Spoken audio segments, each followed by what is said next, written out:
I like things my way, my coffee, my schedule, and my treatment. So I talked to my doctor about self-injecting with the new Vyvgart Hytrulo prefilled syringe, which contains Efgartigimod alpha and hyaluronidase QVFC. It's injected under your skin, subcutaneously. Now I can inject in my space on my time. It's my treatment, my way. Visit VyvgartMyWay.com. That's VYVGART myway.com. And talk to your doctor about Vyvgart Hytrulo. Brought to you by argenx. What would you do if your online store converted 36% more shoppers? You could take 36% more vacation. Another pina colada? Yes, please. Open a new retail location with 36% more square feet. Fantastic. Hire 36% more help. You're hired and you're hired. Shopify has the world's best converting checkout, up to 36% better than other e-commerce platforms. What you do with those extra sales is up to you. Switch to Shopify today at shopify.com/streaming and get a $1 trial. Shopify.com/streaming.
You are listening to 850 ESPN Cleveland, brought to you by the Ohio Lottery's new $5 scratch-off, Win Big. If football is your passion, Win Big is your game. Lottery players are subject to Ohio laws and commission regulations. Play responsibly. Number 1. Milestone in Kansas City for the Big Dumper, joining an impressive list. Seattle Sports 710 a.m. Cal back in the box, 1 ball, 1 strike. Here's the pitch. Swung on and blasted.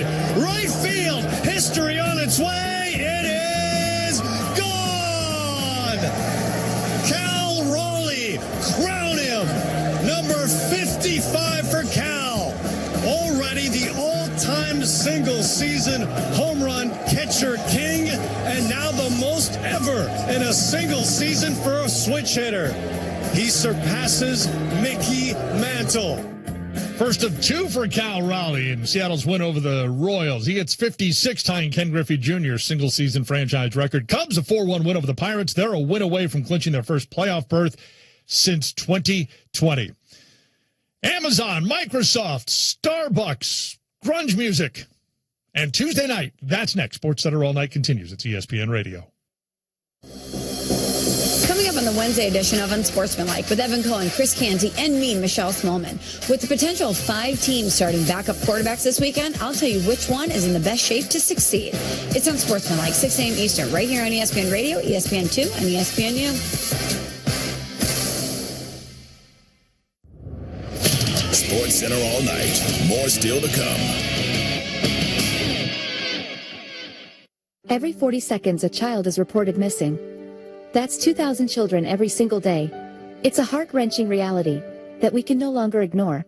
Find the Children is a non-profit organization dedicated to helping find missing kids. You can be a part of their mission by donating your unwanted vehicle, running or not. Call 1-800-294-0222. We guarantee that you will receive the maximum tax deduction. We provide fast, free pickup with 24-hour response. Call 1-800-294-0222. Find the Children provides crucial resources to help find missing children and educational materials to teach kids how to recognize and avoid predators. Our recovery programs have a proven track record of reuniting kids with their families. It's time to act. Donate your unwanted or unused car. Help us build a world where every child is safe. Pick up the phone and call 1-800-294-0222. Together, we can bring these kids home safely.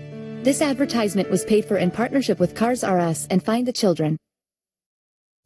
Is that your phone? Yeah, it's my reminder to sign the petition. Petition? What petition? Well, the petition to save Prop 13. What? Yeah, the courts made it easier to raise taxes. We have to get this on the ballot or taxes will skyrocket. You gotta save Prop 13. Where do I sign the petition? At home. You go to SaveProp13.com. Print, sign, mail, and save Prop 13. SaveProp13.com. I'm setting a reminder. Print, sign, mail, save Prop 13. Ad paid for by Protect Prop 13, a project of the Howard Jarvis Taxpayers Association.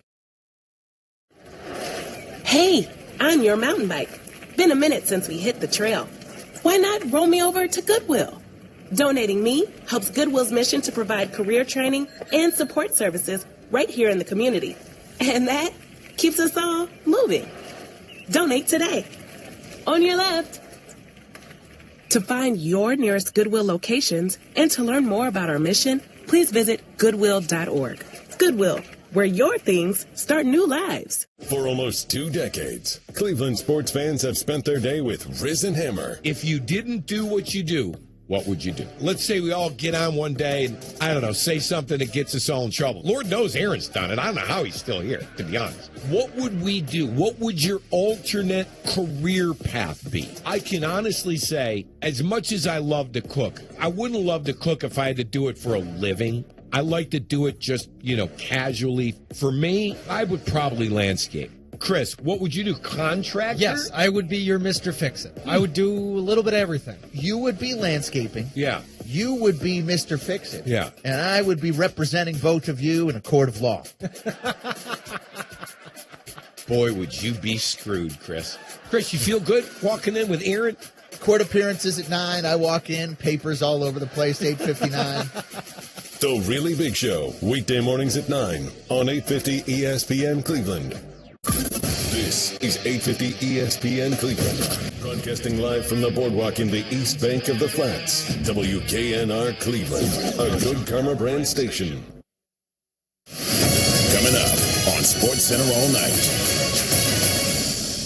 Another milestone for an MLB star. Swung on and blasted. Right field. History on its way. It is gone. Crown him. Our first round matchup out west as the Aces face the Storm. Jewel Lloyd putter.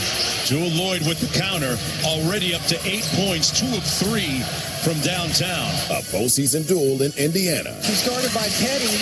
Takes it right to the basket and misses. It's a hit for Mitchell. The D tower. Kelsey Mitchell in transition. Plus, could a big-name coach be on the hot seat? If they want me gone, they tired of winning, they can send me on the way because that's all we've done is win. So if they tired of winning, we've won this league 8 out of the last 10 years. Is that not good?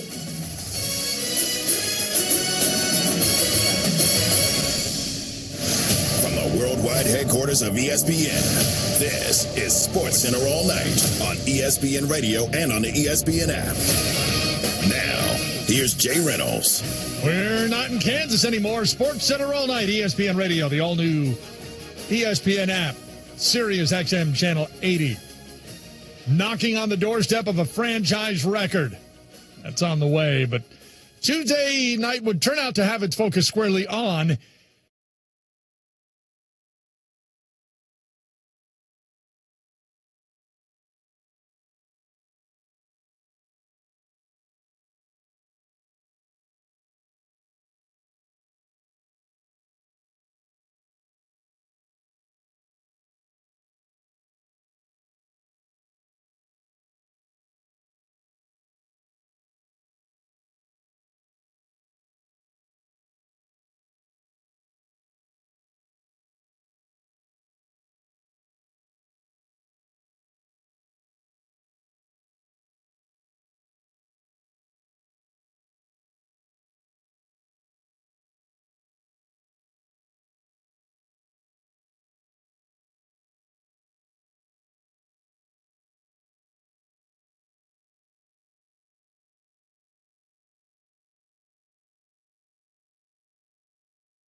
You are listening to 850 ESPN Cleveland, brought to you by the Ohio Lottery's new $5 scratch-off, Win Big. If football is your passion, Win Big is your game. Lottery players are subject to Ohio laws and commission regulations. Play responsibly. With the game on the line, when your team is coming back, trying to make a comeback, the poise that Dominique Malunga played with, that finish in transition, she struggled in game one, especially in the first half, finishing at the basket. She came along in game two, and then to finish that play in transition and then knock down the free throw to take the lead and then let your veterans take it from there. She played defense on A'ja Wilson all game long. I mean, that performance, I'm inspired by Dominique Malunga, but by Seattle as a whole, because the way they looked in game one and the way they looked in game 2, it couldn't have been more opposite. So they pulled together. It was a team win, but shout out to the rookie. That was impressive. No doubt.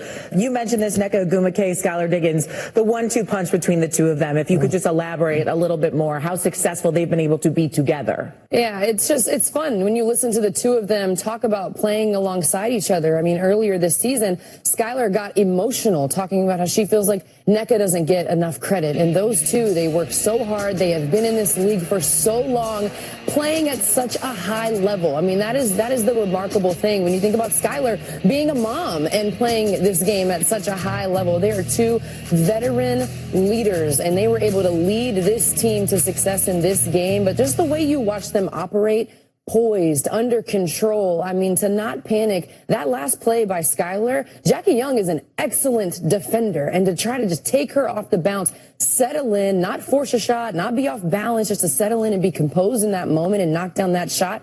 That's extremely hard to do. Nneka started the game with 11 points in the first quarter. Skylar took over the game in the second quarter, and then they both finished the game with their two-man game that has been so impressive. So you saw their fingerprints throughout this entire game and their leadership, but it just speaks to the two players and leaders that they are. Storm Aces playing in Las Vegas on Thursday for a spot in the WNBA semifinals, the best of 3.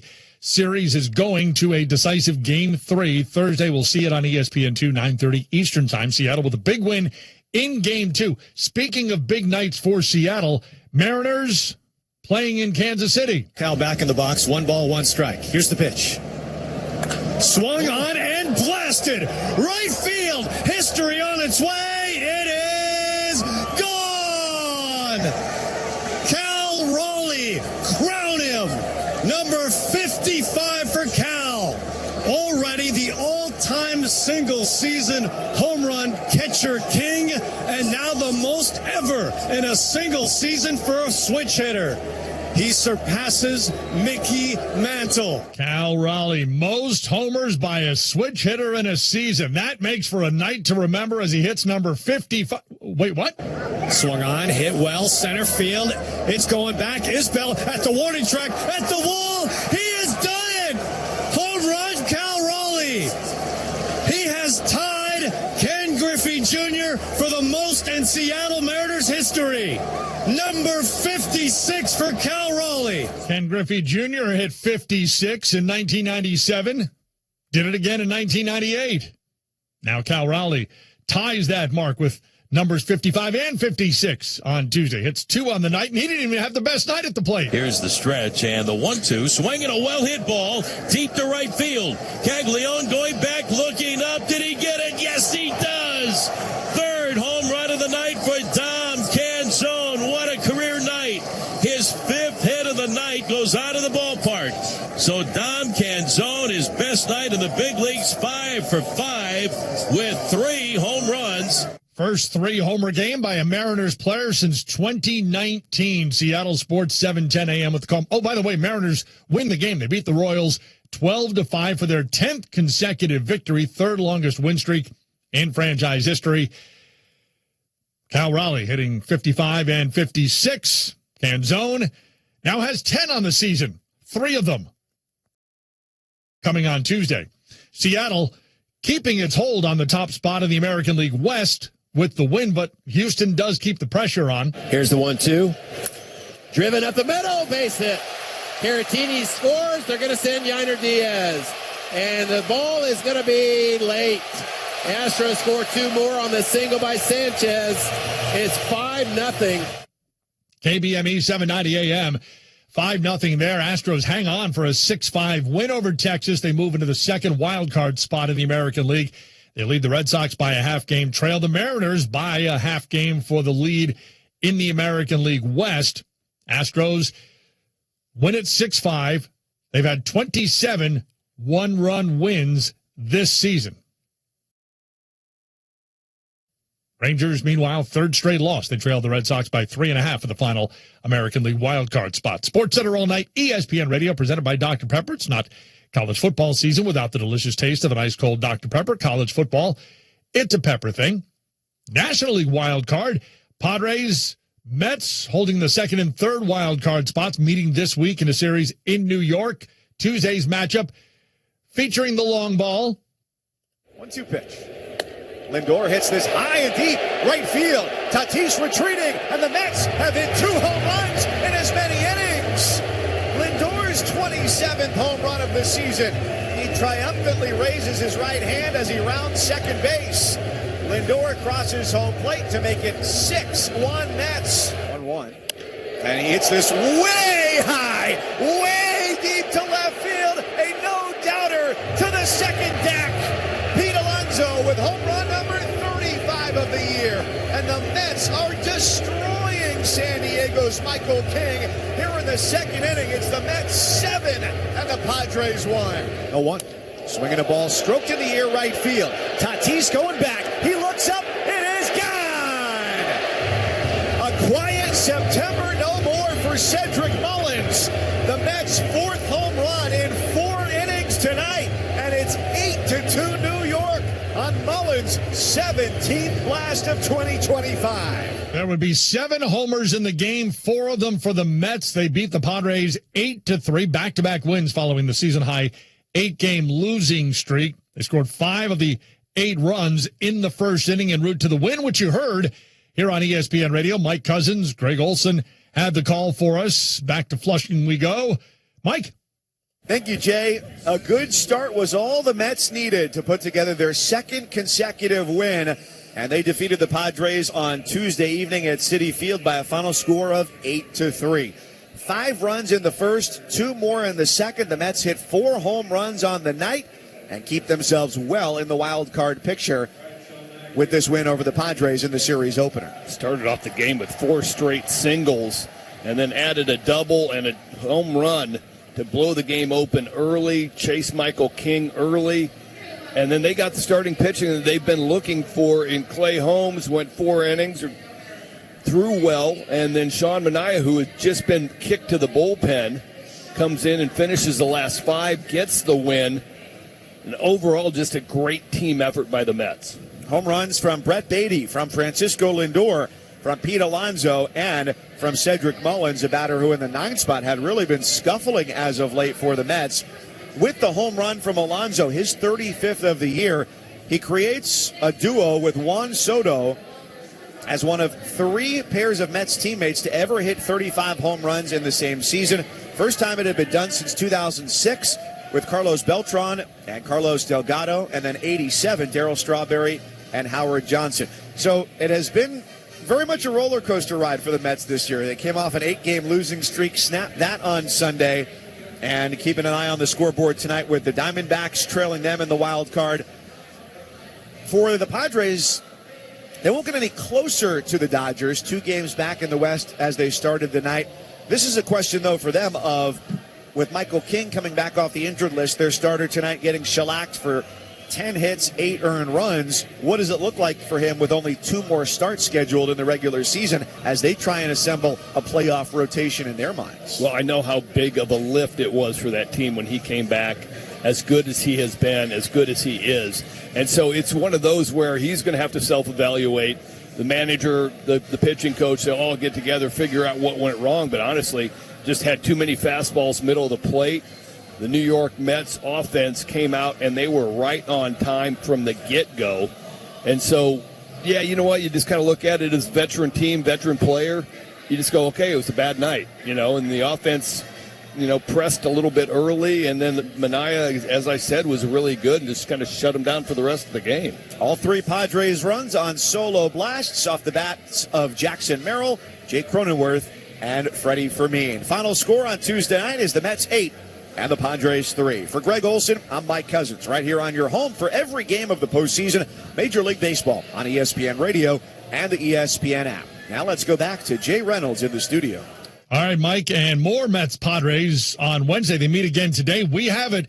Mets-Padres coverage, 6:30 Eastern, ESPN Radio and the all-new ESPN app. Mets holding the 3rd wild card spot. Arizona trying to keep the pressure on. Tuesday hosting the Giants. 1-2 from Walker is cued. Back to the mound. It's under Walker's glove. Carroll scores! And the Diamondbacks win. 6-5 is your final. Lawler with a little sneeze that somehow gets past Ryan Walker, and Arizona Sports 98-7. Diamondbacks get their fourth consecutive win, game and a half behind the Mets for the final wild card spot. Couple of division leaders continuing their series in L.A. Phillies clinched the East on Monday, struggling early against Dodgers starter Shohei Ohtani. His 2-1 pitch is sliced in the air to right field. Teoscar Hernandez drifting toward the corner. He is there to make the catch. And Shohei Ohtani is still without a hit against. 5 no-hit innings. No hit on the pitcher's mound. As for the plate, the 1-0 pitch, Ohtani launches high in the air, deep right field. Number 50 emphatically leaves the yard. On a night he started the game and threw 5 no-hit innings, he then comes up to the plate in the 8th and launches home run number 50 on the season. It went 430 feet, and we got a 1-run game. Dodgers with plate 2 in the bottom of the 8th to tie it. AM 570 LA Sports. They played 10 on Monday. Tuesday, even going to the 9th, tied at 6. They would not see a 10th inning. Here's the pitch. Swing and a drive down the right field line. It's hooking to the corner, and it's going to be gone. It just clears over the short wall in the right field corner, and Rafael Marchand has his moment. A 3-run home run here in the top of the 9th inning. His second home run of the season, and the Phillies lead it 9-6. Sports Radio 94 WIP. That would be the difference in the game. Phillies with another win in L.A. on the road, 9-6 the final, their 8th win in their last 9 games. Dodgers allowing 78 home runs, 3 of them on Tuesday by the bullpen. That's the 4th most in Major League Baseball. Quite the roar from the Tigers. That's next. Sports Center All Night continues at ESPN Radio.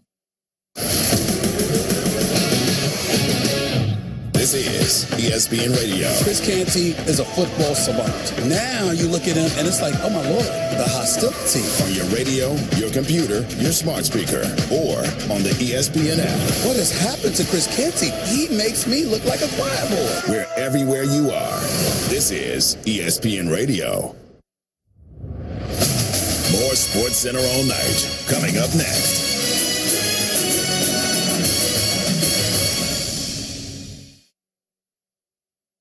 eBay has reinvented vehicle buying. From click to curb, everything's covered. Ever try to buy a car online and end up in a parking lot with a stranger and some blind trust? That era is over. Now with Secure Purchase, eBay isn't just where you find your car. It's where you buy it, start to finish. Title, financing, registration, delivery, it's all built in. This is the modern way to buy your next ride on eBay. eBay. Things people love. Secure Purchase is powered by Caramel Dealer Services, LLC, an eBay subsidiary. The post-career day press conference brought to you by Progressive. Anthony, can you tell us what happened during career day? I'm a biomedical researcher. The kids just weren't impressed. How did you feel when your son called in the backup? Embarrassed, and I knew it would be a fireman. It's always a fireman. It's cliche, but a crowd favorite. He had an axe and everything. I can't compete with that. And will the fireman be helping your son with his science fair project? Hope not. I'm literally a scientist. Like it or not, sometimes you need a backup. That's why there's Progressive to protect your home and auto. Progressive Casualty Insurance Company affiliates and other insurers. Not available in all states or situations. You can listen to 850 ESPN Cleveland on the radio. You can stream on the Land on Demand, the ESPN app, and TuneIn app. You can tell your smart speaker, play ESPN Cleveland. And now you can watch your favorite shows and hosts on ESPN Cleveland's YouTube channel. 6 different ways to watch or listen. What's your excuse? Ready for a great night out? Top concerts are headed to Shoreline Amphitheater this September and October. Don't miss the chance to see your favorite artists like The Who, Thomas Rhett, Conan Gray, Above and Beyond, Revolution, and many more.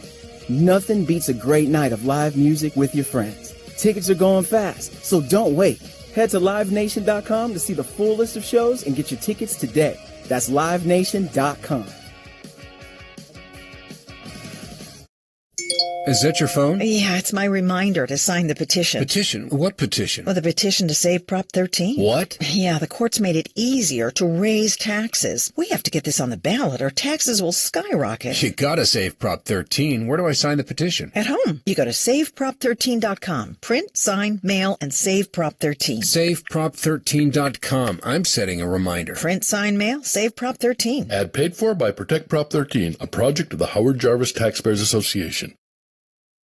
Downy Rinse and Refresh. Break up with stinky clothes. Rinse it out. Every now and then I get a little bit tired of the stinks that just will never come out. Oh, Downy rinse change. Every now and then I rinse it out. One wash and it delivers. One wash, it smells so clean. Downy Rinse and Refresh, it's a dream. Downy Rinse and Refresh. Fights odor in just one wash. Guaranteed.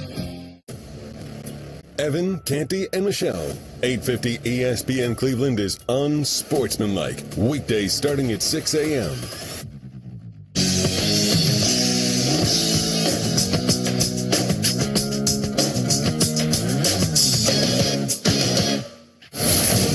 You're listening to Sports Center all night on ESPN Radio and on the ESPN app. Now, here's Jay Reynolds.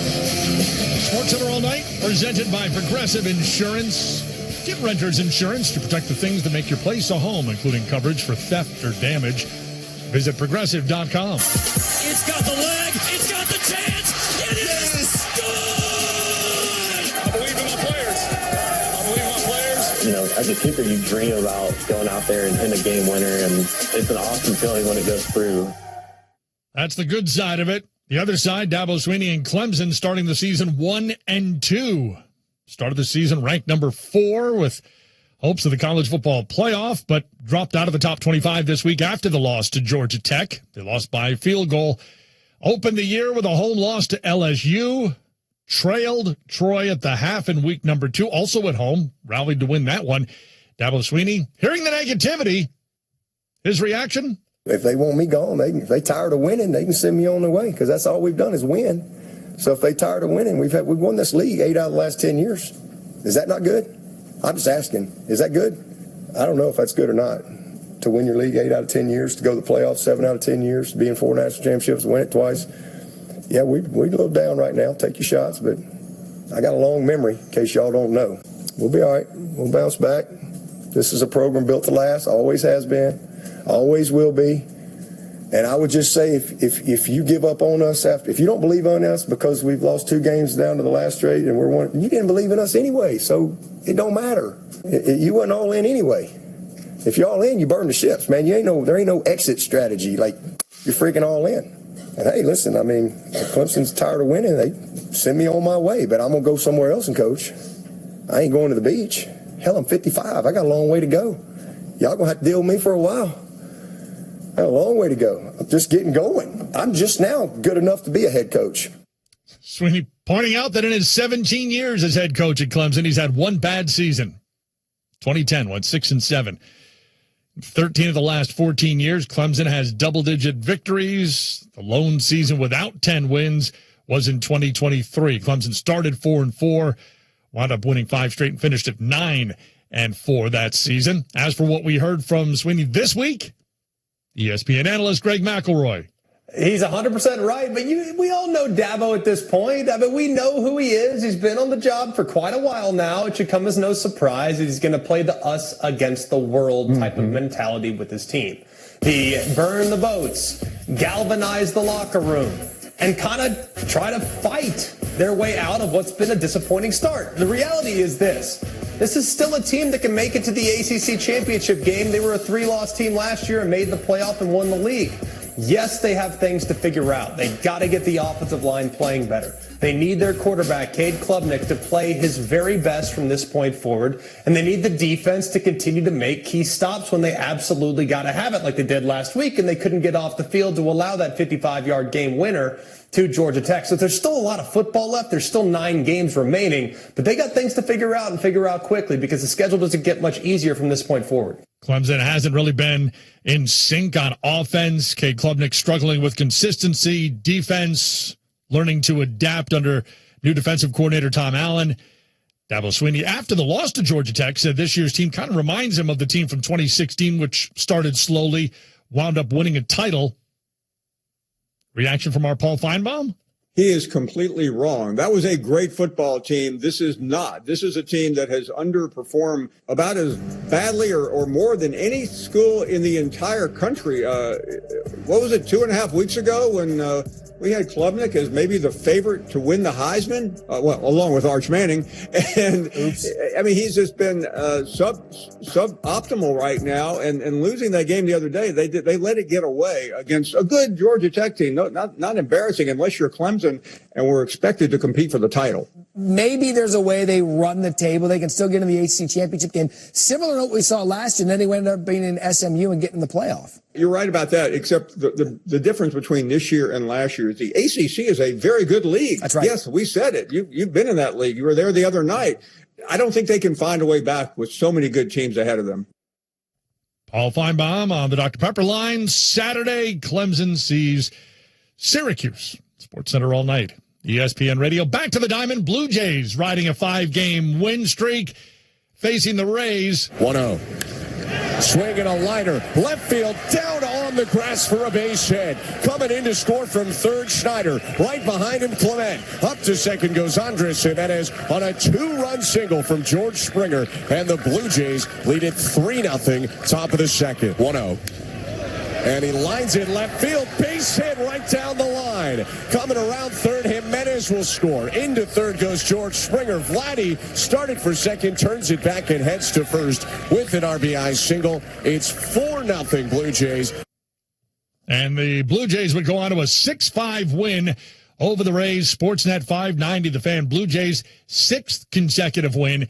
Their second longest win streak this season. They won 10 straight from the end of June through the July 4th weekend and on into July 8th. Yandy Diaz, 2 for 4, records his 871st hit with the Rays with a single in the first inning, but Tampa Bay comes up short with the 6-5 loss to Toronto. Well, straight ahead, we have decisive Game 3. Sports Center all night continues. It's ESPN Radio.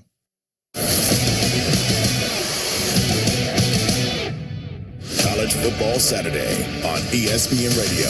It's a showdown in the SEC.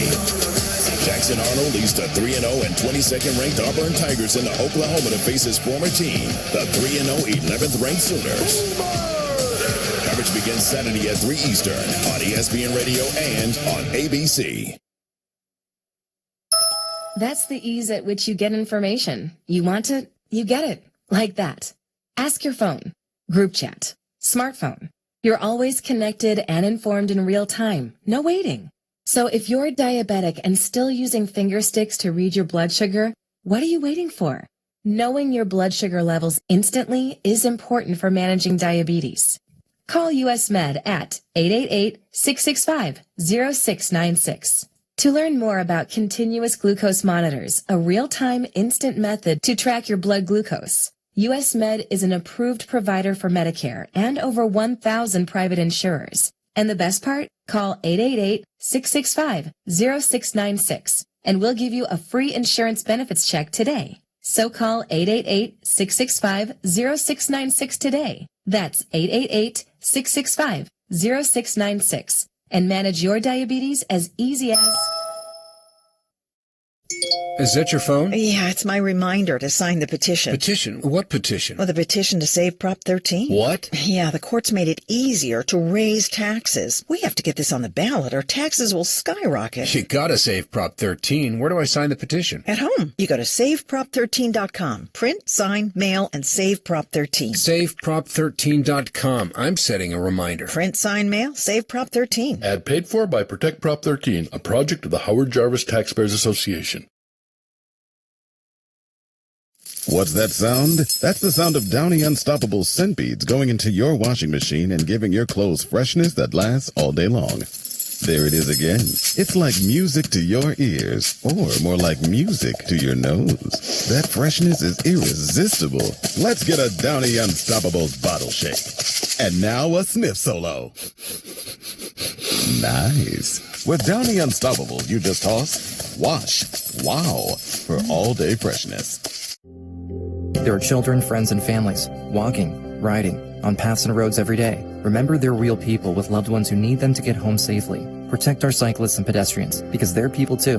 Go safely, California. From the California Office of Traffic Safety and Caltrans. The Grand National Rodeo and the Women of Rodeo are returning to the Cow Palace October 4th, 10th, and 11th. Get your tickets at cowpalace.com. Then click the Grand National Rodeo for all the excitement of the 2025 Boots by the Bay.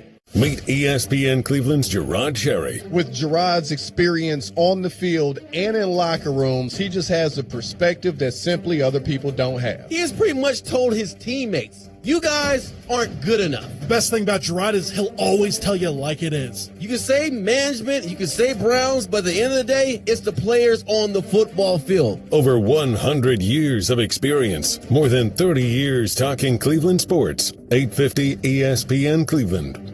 NFL legends start their careers on Friday nights. Your football weekend starts here. High School Hysteria. Friday nights from 8 to 10 on 850 ESPN Cleveland.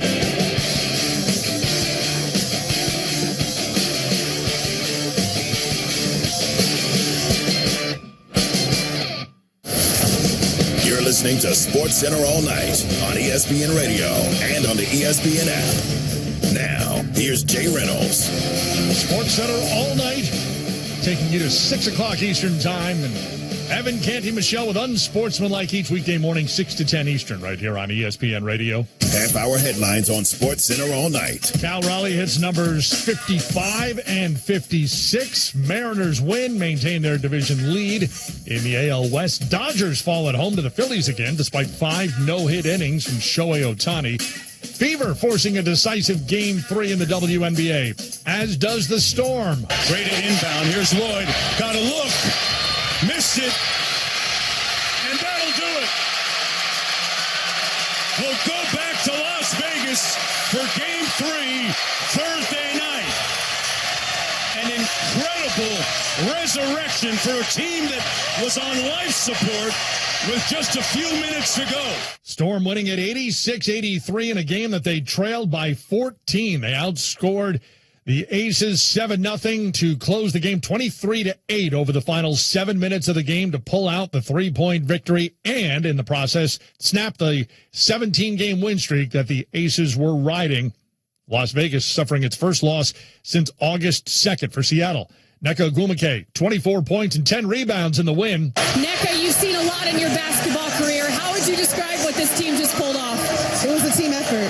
You know, we talked about winning the game, it being possession by possession, and we did just that. We didn't let anything deter us. We didn't go too high. We didn't go too low. So I'm proud of our team. This morning you said this team has a sense of urgency, but not panic. How impressed were you with the composure that you all showed? You know, we had a really tough August, and so we saw a lot of close games that didn't go our way.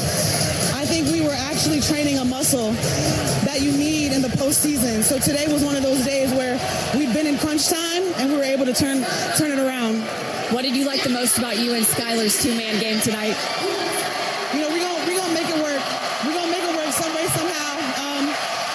You know, a lot of people talk about our two-man game being one of the deadliest in the game. So it receives a lot of attention. So it wasn't easy to play through, but we're always going to figure it out, the two of us. Your coach this morning also told me that Dominique Malonga is like a sponge. She listens to everything that you say.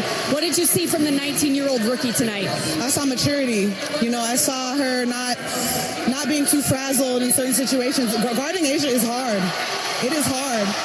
And even though she still kind of got off, I think that both she and Ezzy did an amazing job of making it difficult. Nneka Ogwumike with 24 points in the win. Skylar Diggins had 26 and 7 assists. Second player in Storm history with 25 points and 5 assists in a playoff game. Storm forcing a decisive Game 3. That'll be in Las Vegas on Thursday. You'll see it on ESPN2. Seattle forcing a decisive Game 3. So does the Indiana Fever. Back to Boston. Mismatch against Alicia Gray, and she buried it. Biggest lead of the night, and it's taken away by who else? Mitchell. Lexi Hall. Very good. To beat the buzzer. The flourish at the end of the third quarter for Indiana in a game they have to win, and they're up 15. Everybody gets on their feet here in Indiana. The Fever take it wire to wire. Fifth time this season they have done that. They take it 77-60. Kelsey Mitchell leads everyone with 19 points. Aaliyah Boston with 15. They held Atlanta with just 38% shooting from the floor. And we got one more to go. One more to go as a decisive Game 3 as the Fever staves off elimination with a 77-60 win over Atlanta. First playoff win since 2015. Indiana snapping a drought of 9 consecutive seasons without a playoff win. They get the victory in Game 2 of this series. Aaliyah Boston, 15 points in the victory. Well, I'm here with Aaliyah Boston, who is all smiles, and rightfully so. You guys get your first playoff win for this franchise since 2015, and it was a do-or-die situation for you guys. What did you see and how you guys were able to execute? Honestly, I think just the way that we showed up. We knew that the one on the road, we didn't really play our best, and so coming here, we knew we had this home crowd, and so we just had to compete a lot better, and we did. Talking about competing and playing at your best, you only had 4 points in Game 1, and we saw you established very early in this game. What was the challenge to yourself to be better and more impactful in Game 2? It was focusing and finishing. I think in Game 1, I got some good shots around the rim. They just came out, and so for me, it was about making sure that I'm focused and I'm finishing and just be confident in taking the next shot. Fever never trailed in Game 2, second playoff win in franchise history without trailing, their first since August of 2002. 17-point win, their largest playoff win since a 22-point win against Chicago in 2013. They force a Game 3 with Atlanta. ESPN analyst Andrea Carter.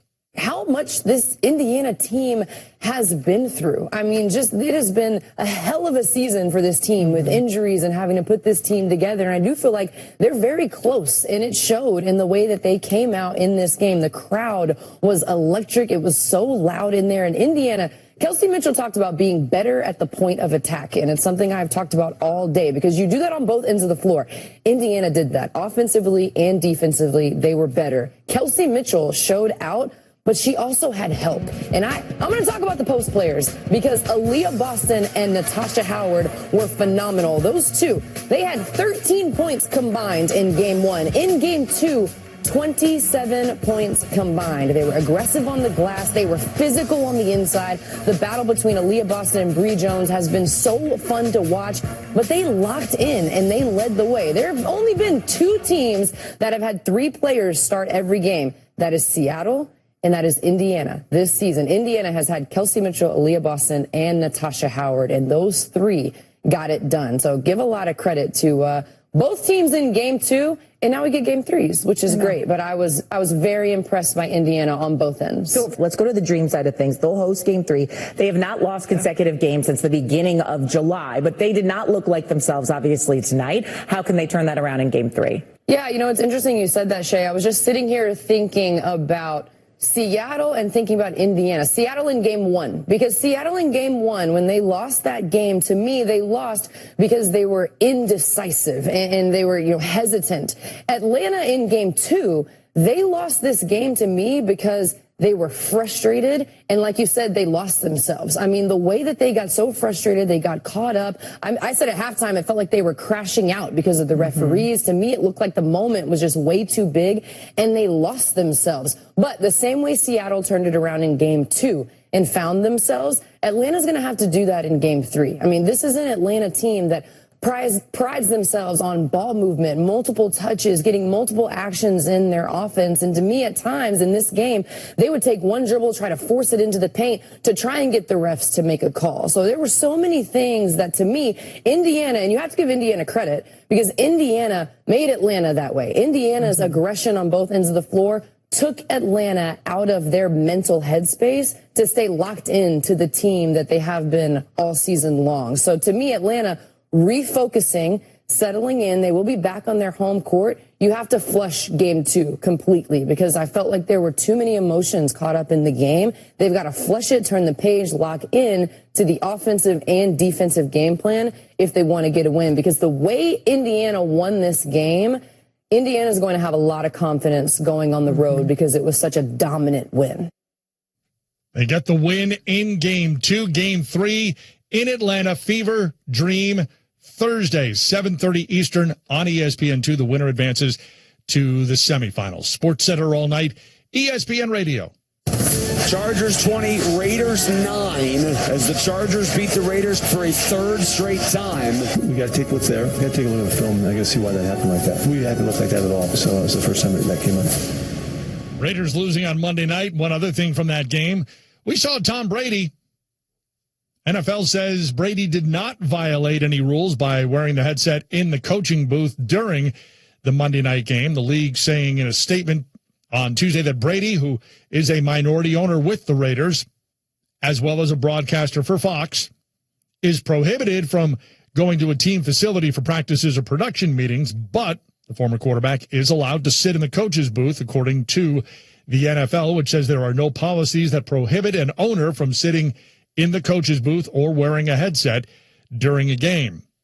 ESPN analyst Jeff Saturday. This is a bad look. And it's awkward for coaches. And it's not just the coaches. They talk to players. And players aren't always as guarded, especially with other players. Like you're sitting around talking ball. It's all of those things. And it's okay, it's a little bit okay now because the Raiders aren't very good yet, right? Pete Carroll's just getting there. They're trying to get it turned. Let's say they start leading the AFC West and they start becoming the number one and he's calling their games.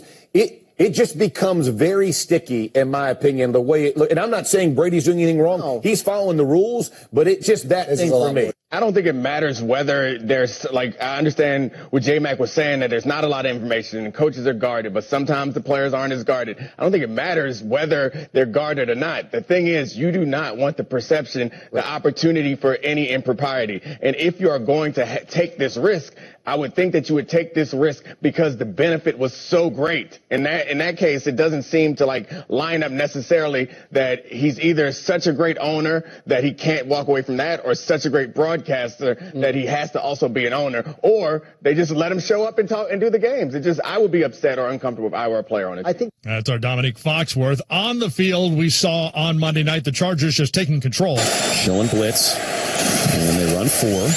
Herbert has all day in the pocket. Takes a shot downfield. Q wide open. Caught. Quentin Johnston.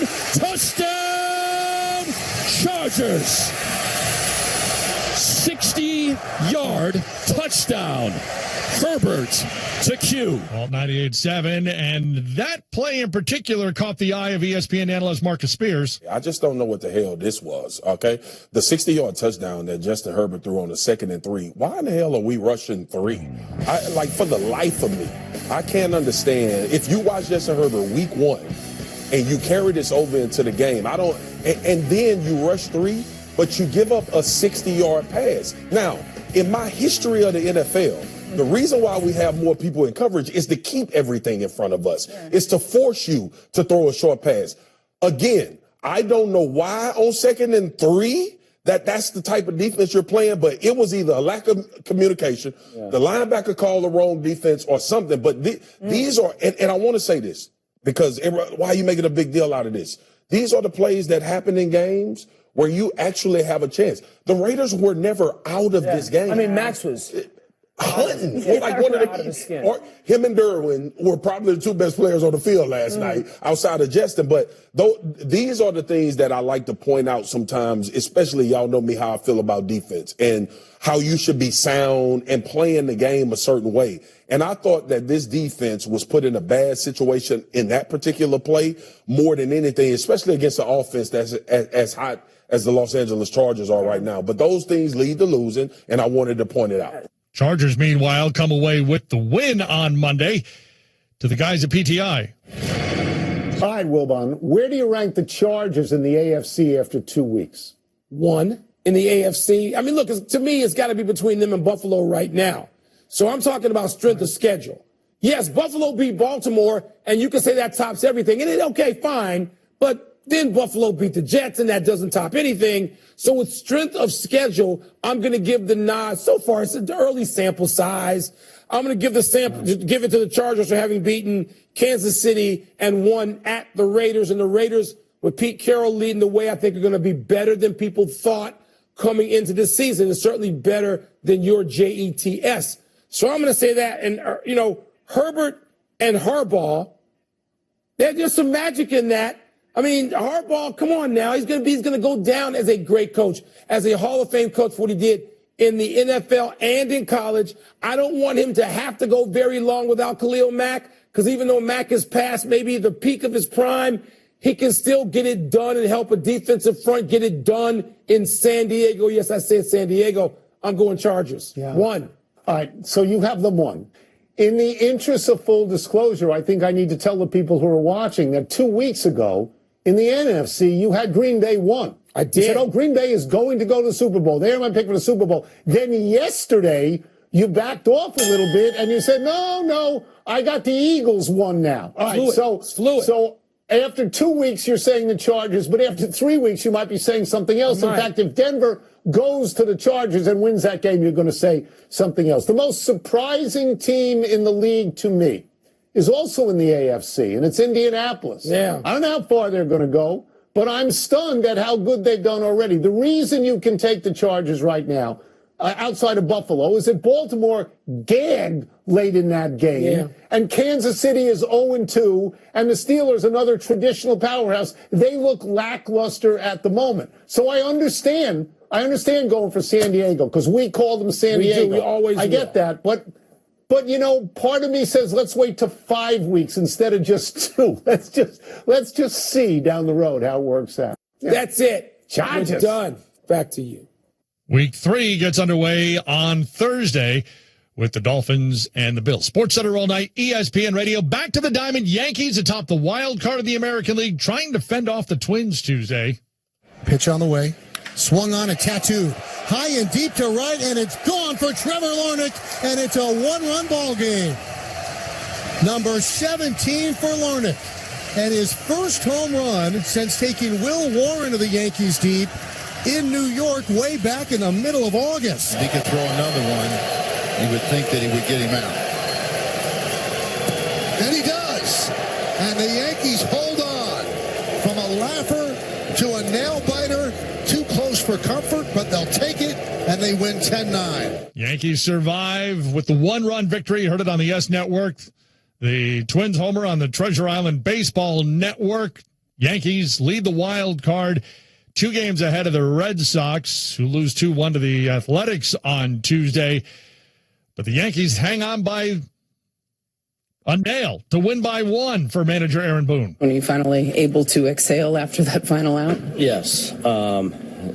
Obviously, credit to them putting a great comeback on, and definitely made it dicey there. But, yeah, a little bit of a sigh, a little exhale after that one, after running out to such a big lead after the really good offense the first few innings. So,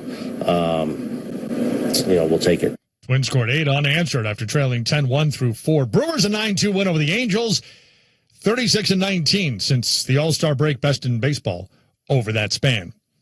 Well, we lost a baseball legend on Tuesday. That's next. Sports Center all night at ESPN Radio.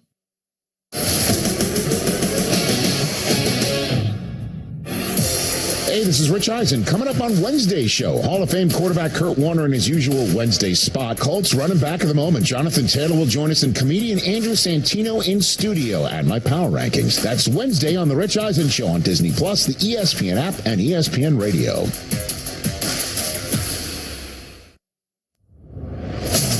More Sports Center all night. Coming up next.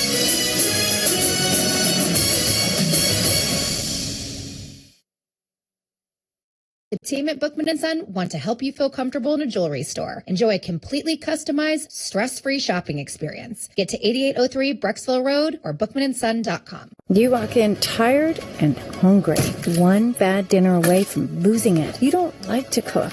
You don't want more takeout. You just want something good. That's why there's Dish by Blue Apron.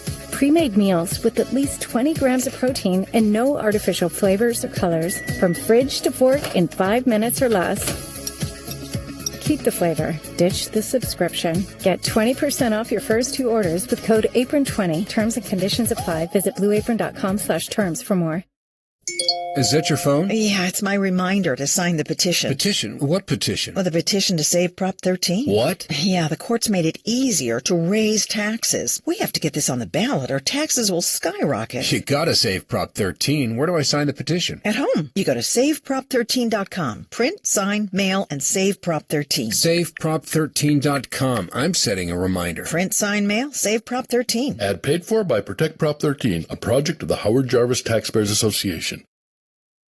Gain Super Flings are here to take your laundry to the next level. Talking about Gain Super Flings.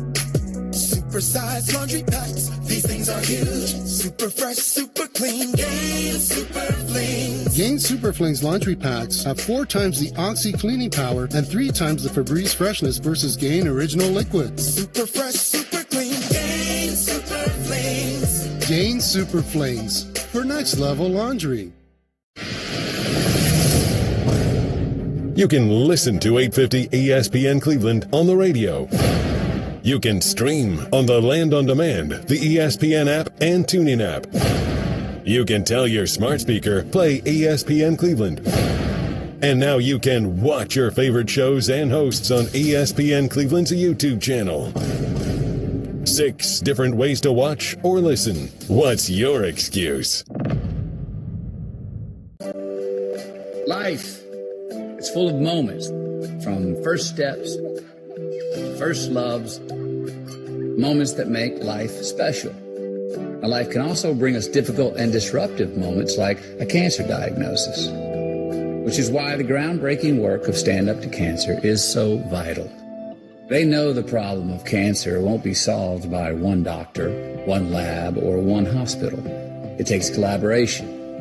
That's why Stand Up to Cancer brings together top minds from different fields to find new and better treatments so patients can thrive. So when it matters, we can all show up for moments of a lifetime. Please join Stand Up to Cancer and Myrtle Beach to help families get back to where they belong, making new memories for years to come. Please go to standuptocancer.org to see how you can join the mission. Get to know your guards with Dre in the Dugout, hosted by Andre Knott and Kevin Arnold on the Land on Demand and ESPN Cleveland's YouTube channel.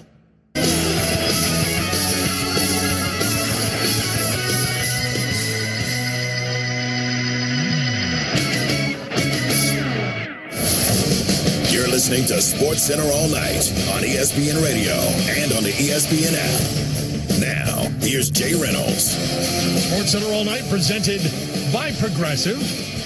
Guests are on the Dr. Pepper call-in line.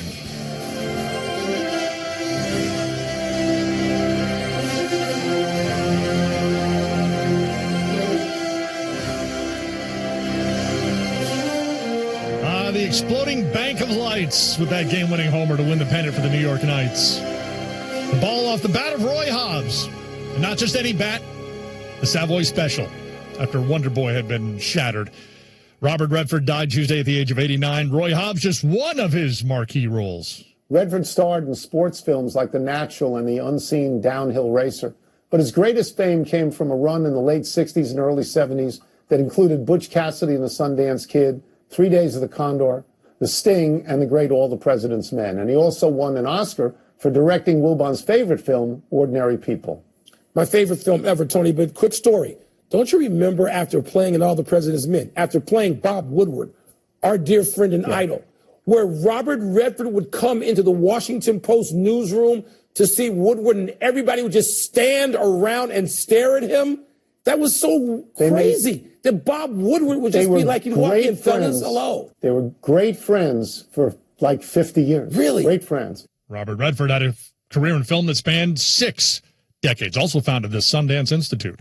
Sports Center all night. ESPN Radio. Sports Center all night. Oh, my goodness. Check it out on Sports Center tonight. Today's top sound. How good is that? Are you ready to take? Number 5. Indiana Fever are going the distance with Atlanta. Never trailed, beating the Dream on ESPN Tuesday. Back to Boston. Mismatch against Alicia Gray. And she buried it. Biggest lead of the night. And it's taken away by who else? Mitchell. Lexi Hall. Very good. To beat the buzzer. The flourish at the end of the third quarter for Indiana in a game they have to win.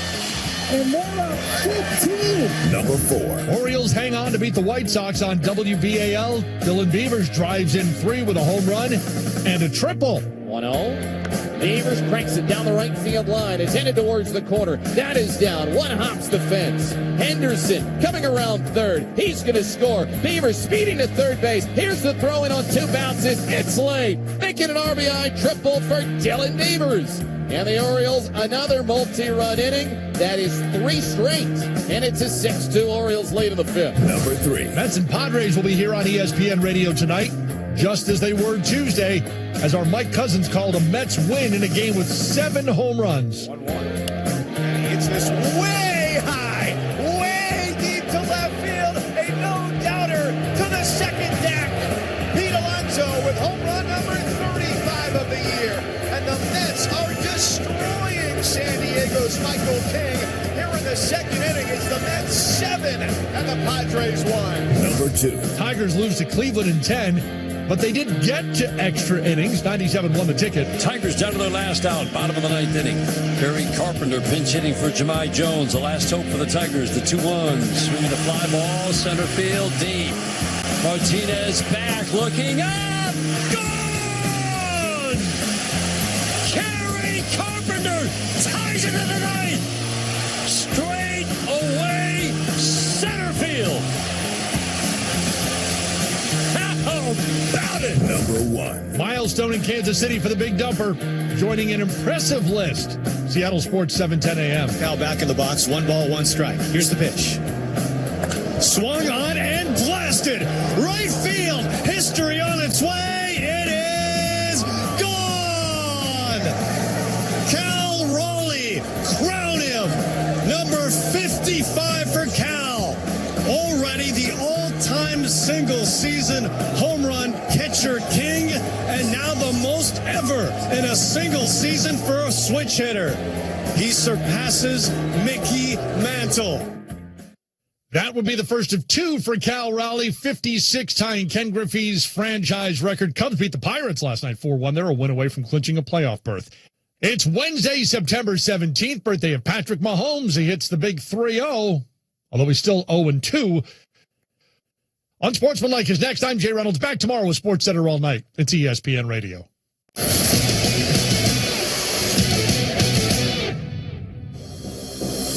Coming up on the Wednesday edition of Unsportsmanlike with Evan Cole, Michelle Smallman, and me, Chris Canty. There are 10 teams who currently sit at 2-0, but how many of them are as good as their record says they are?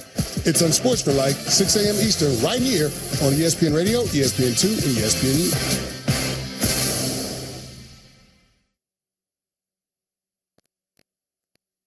FX presents The Lowdown. What I've uncovered is insane. Starring Ethan Hawke. Behind every great fortune is a great crime. And from the co-creator of Reservation Dogs, Sterling Harjo. Hidden tunnels, kinky sex stuff. I don't know how it all connects, but till I do, I just keep bluffing. FX's The Lowdown. Premieres September 23rd on FX. Stream on Hulu. Now that I'm a dad, I can't stop thinking about what would happen to my kids if something happened to me, like losing the house or not affording college. Yeah, that used to keep me up at night too. It's why I finally got life insurance from Ethos. It's 100% online. No medical exams, just a few health questions. I got $2 million in coverage for around $2 a day. I never realized it was that simple. Get your free quote at ethos.com/game. That's ethos.com/game. Rates may vary. Build monthly. Sample rate 10-year term life policy for a 35-year-old healthy non-smoking male. The feeling of just showered freshness can't be beat. With Downy Intense, bursts of just showered freshness can accompany you throughout the day. Really? Yep. Downy Intense's touch-activated technology releases bursts of clean, fresh aromas, so you can enjoy the feeling of just showered freshness. New Downy Intense. An incredible freshness experience awaits. Is that your phone? Yeah, it's my reminder to sign the petition. Petition? What petition? Well, the petition to save Prop 13. What? Yeah, the court's made it easier to raise taxes. We have to get this on the ballot or taxes will skyrocket. You gotta save Prop 13. Where do I sign the petition? At home. You go to saveprop13.com. Print, sign, mail, and save Prop 13. SaveProp13.com. I'm setting a reminder. Print, sign, mail, save Prop 13. Ad paid for by Protect Prop 13, a project of the Howard Jarvis Taxpayers Association. Is that your phone? Yeah, it's my reminder to sign the petition. Petition? What petition? Well, the petition to save Prop 13. What? Yeah, the court's made it easier to raise taxes. We have to get this on the ballot or taxes will skyrocket. You gotta save Prop 13. Where do I sign the petition? At home. You go to saveprop13.com. Print, sign, mail, and save Prop 13. SaveProp13.com. I'm setting a reminder. Print, sign, mail, save Prop 13. Ad paid for by Protect Prop 13, a project of the Howard Jarvis Taxpayers Association. There are children, friends, and families walking, riding, on paths and roads every day. Remember, they're real people with loved ones who need them to get home safely. Protect our cyclists and pedestrians, because they're people too. Go safely, California. From the California Office of Traffic Safety and Caltrans. Hi, this is Nathan Segura, and you're listening to 850 ESPN Cleveland, the Good Karma Brands radio station, WKNR Cleveland.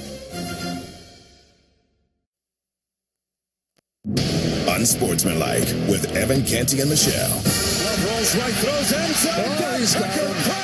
Touchdown!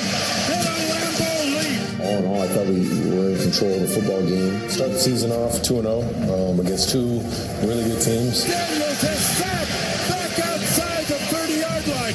Micah Parsons. Those guys are hunting like hyenas out there, flying all around the field. It was physical, aggressive, attacking. Couldn't have, started the season off on a better note. So it's one thing that we just got to keep building on.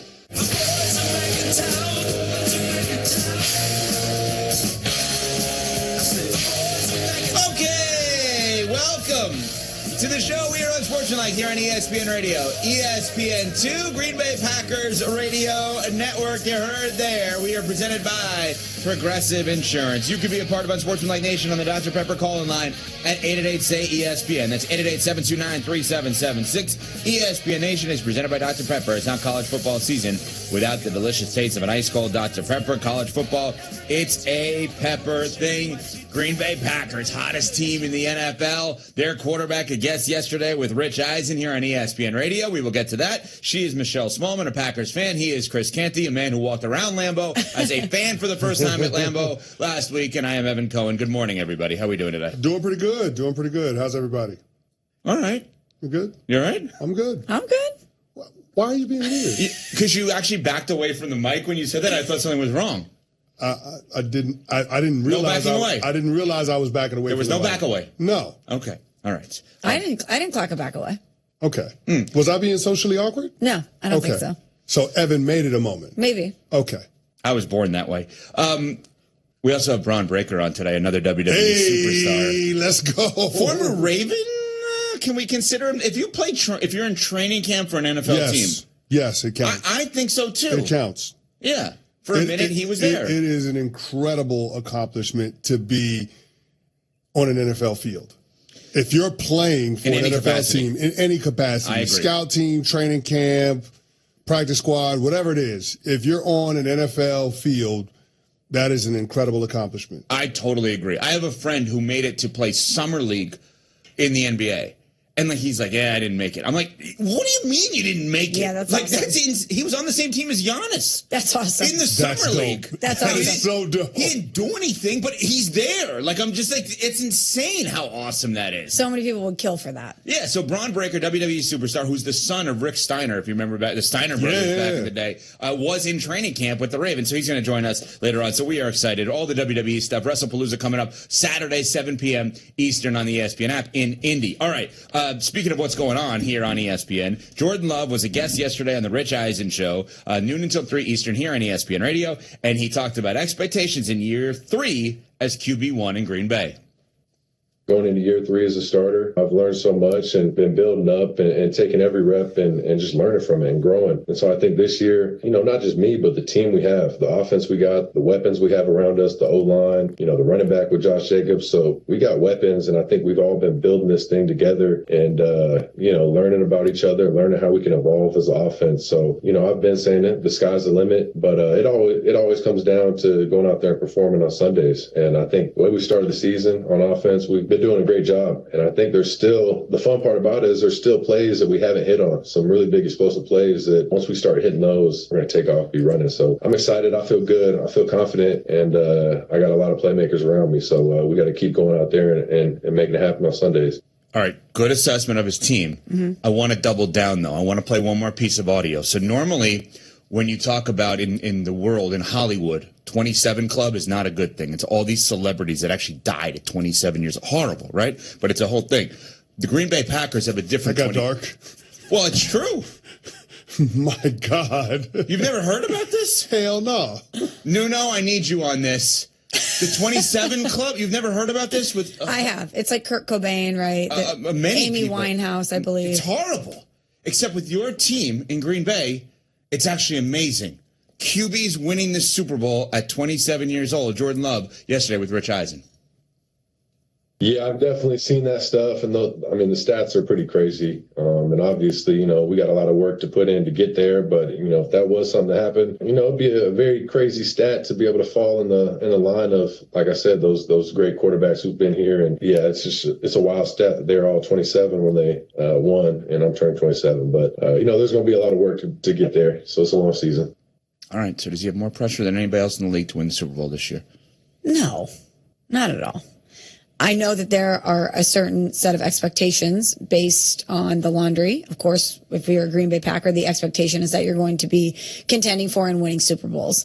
With the Micah Parsons trade, there's a certain amount of expectations that happens when your organization says you're good enough to compete now, and now we're pushing these chips in and we're adding a piece like Micah Parsons. You better go out there and execute.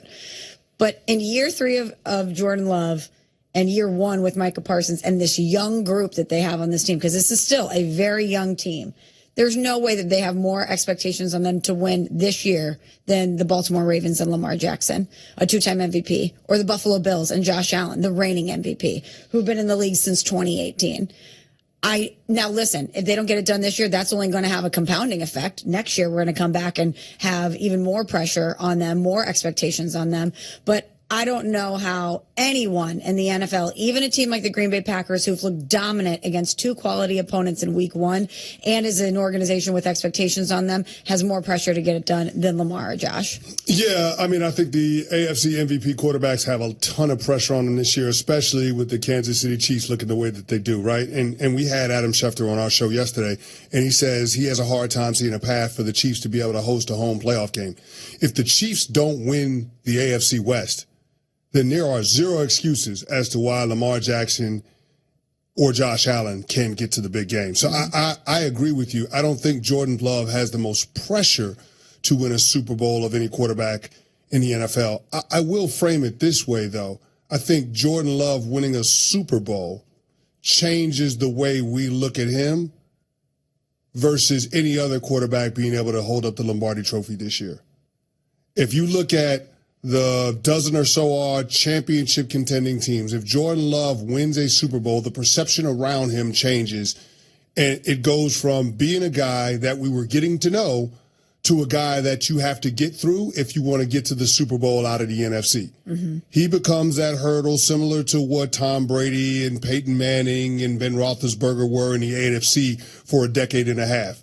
He joins that group in the NFC. He joins the group with Jalen Hurts as the quarterbacks for the foreseeable future that you're going to have to deal with in order to get to the Super Bowl. And I think that's the fascinating thing about what there's out there to gain for Jordan Love this upcoming season, especially now with the defense being as strong as it is with the addition of Micah Parsons. It's a very interesting angle you're bringing up, and I think you're onto something with – so Lamar and Josh, it's confirmation of what they've done. Yes. Right? Jordan Love, it's our hunch was right. He is that good. The one question I have, What if Jalen Hurts wins a second one? Does that change our perception more than Jordan Love winning a first one? I don't think it changes our perception as a show. Right. Nationally, I think it does change it. Yeah, because if he wins 2, he's a Hall of Famer. And he's in if he wins 2 and is gone to 3, he's a Hall of Famer. And you beat the Chiefs attempting a three-peat, and you outplayed Patrick Mahomes not once but twice in a Super Bowl. Yeah, that matters. And like people view Jalen Hurts as a borderline top 10 quarterback. As a show, we have him 4th in the NFL. That's right. Behind Mahomes, Josh Allen, Lamar Jackson. That's it. Him. Yeah. That's it. You know, so many people in the national conversation put Joe Burrow in front of Jalen Hurts. We don't understand why. Yeah. Because the claim to fame for Joe Burrow was that he beat Patrick Mahomes in the AFC championship game once upon a time to get to a Super Bowl. Didn't win the game, but he got there. Right. Jalen Hurts actually beat Patrick Mahomes in the Super Bowl. Handily. Yeah. I mean, it wasn't like they squeaked it out. They crushed them. No, BTA. And you can make the argument in the Super Bowl back in, 2023, that he outplayed him in that game, too. Yes. So it does do a lot for Jalen Hurts in terms of changing the conversation nationally about him, but it doesn't change our perception about our view of him. The 27 thing is interesting. In all seriousness, I know I made it morbid. I wasn't intending to do that. I'm just saying that's like a thing. So the 27 thing is interesting because this is what blows my mind. Jordan Love, if the Green Bay Packers somehow win the Super Bowl this year, which is not even a somehow, like they're the hottest team around right now. They're dominant. He would have the same amount of Super Bowl wins in a Packer uniform as his 2 predecessors, which is wild to think because of how great Favre was, how great Rodgers was, and Jordan Love is in year 3 as a full-time starter, right? Year 3? Yes. And he would have the same amount of Super Bowl wins as those 2 guys. Now, what those 2 guys didn't do was win after that. And so if he follows the trend, he wouldn't win after that. But we are getting way ahead of ourselves. But they're that good where if they are to do this, if they are to pull this off, if they are to actually be in week 18 what they are in week 2, we're going to start saying, well, Jordan Love may end up winning more in Green Bay than his 2 predecessors. Again, an absurd conversation to have 2 weeks in, but when he's on Eisen yesterday, noon to 3 Eastern here on ESPN Radio, and his team around him is this good, we are rightfully placing the expectations on this group. To borrow a phrase from the great Michael Kay, before you can start talking about championships, you got to get a championship. Yes. So let's focus on this year. And I will say this, they have looked awesome. They have looked like the most dominant team in all of football. Forget about the Buffalo Bills or the Philadelphia Eagles. I have a bank full of respect for those organizations, for those teams and their experience. But when you boil it down to the eye test, this has been the most dominant team in football. Mm-hmm. The games that they played against Detroit and against Washington, I know what the final scores were. Trust me, the games weren't that close. They just weren't. And I sit here and think about the things that could potentially derail this season. The offensive line, having a couple of guys injured, that's an issue. They had the Jaden Reed injury last week on Thursday night.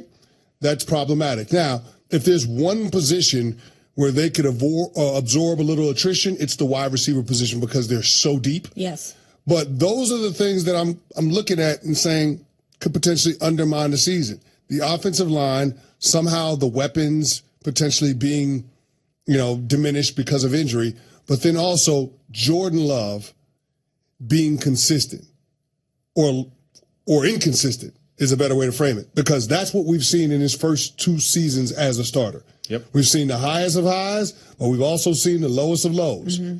And that consistency is what the Green Bay Packers are going to need in order to get to where they want to go.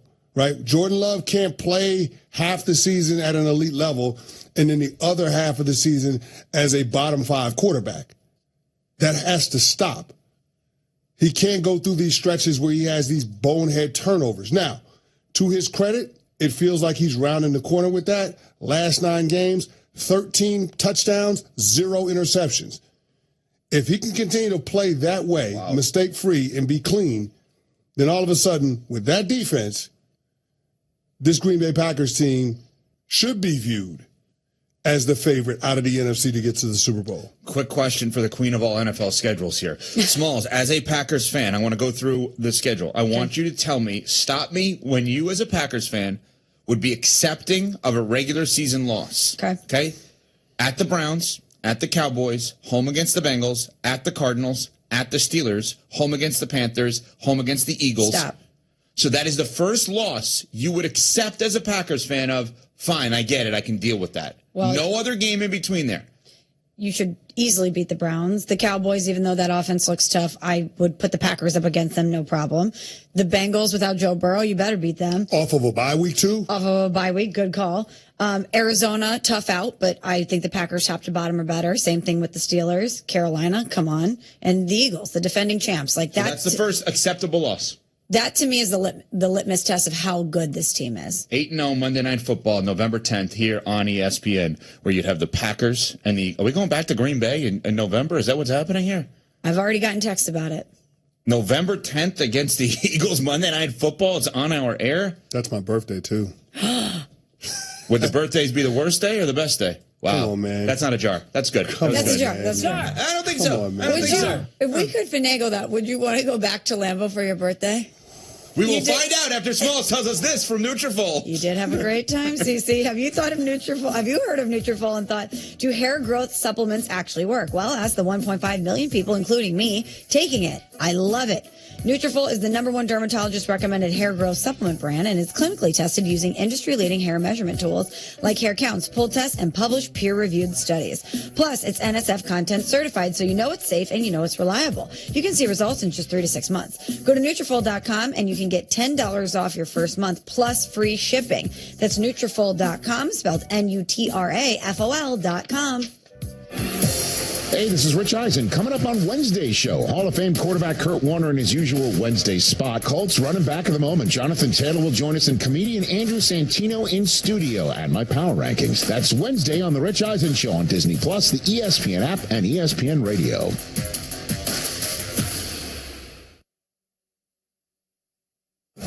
Out here, it's football season, where nothing beats backyard grilling, gathering around the fire pit, and cheering on your favorite team with friends.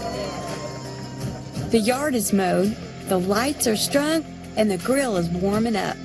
Whether you need to fill up your propane, get a new grill, or even a generator, out here, it's game day. And we're ready for it. Tractor Supply, for life out here. A SoFi personal loan is here to help you achieve something once thought impossible, overcoming high-interest credit card debt. Walk the tightrope of your finances with one low, fixed-rate monthly payment, no fees required, and as soon as the same-day funding. That's right. Pull off your own debt-defying stunt with a SoFi personal loan. Visit SoFi.com/trick to learn more. Loans originated by SoFi Bank, N.A., member FDIC. Terms and conditions apply. NMLS 696891. Getting engaged? Trust in Bookman & Son, the jeweler that ESPN Cleveland team relies on. Enjoy a calm jewelry experience, 8803 Brexville Road or bookmanandson.com.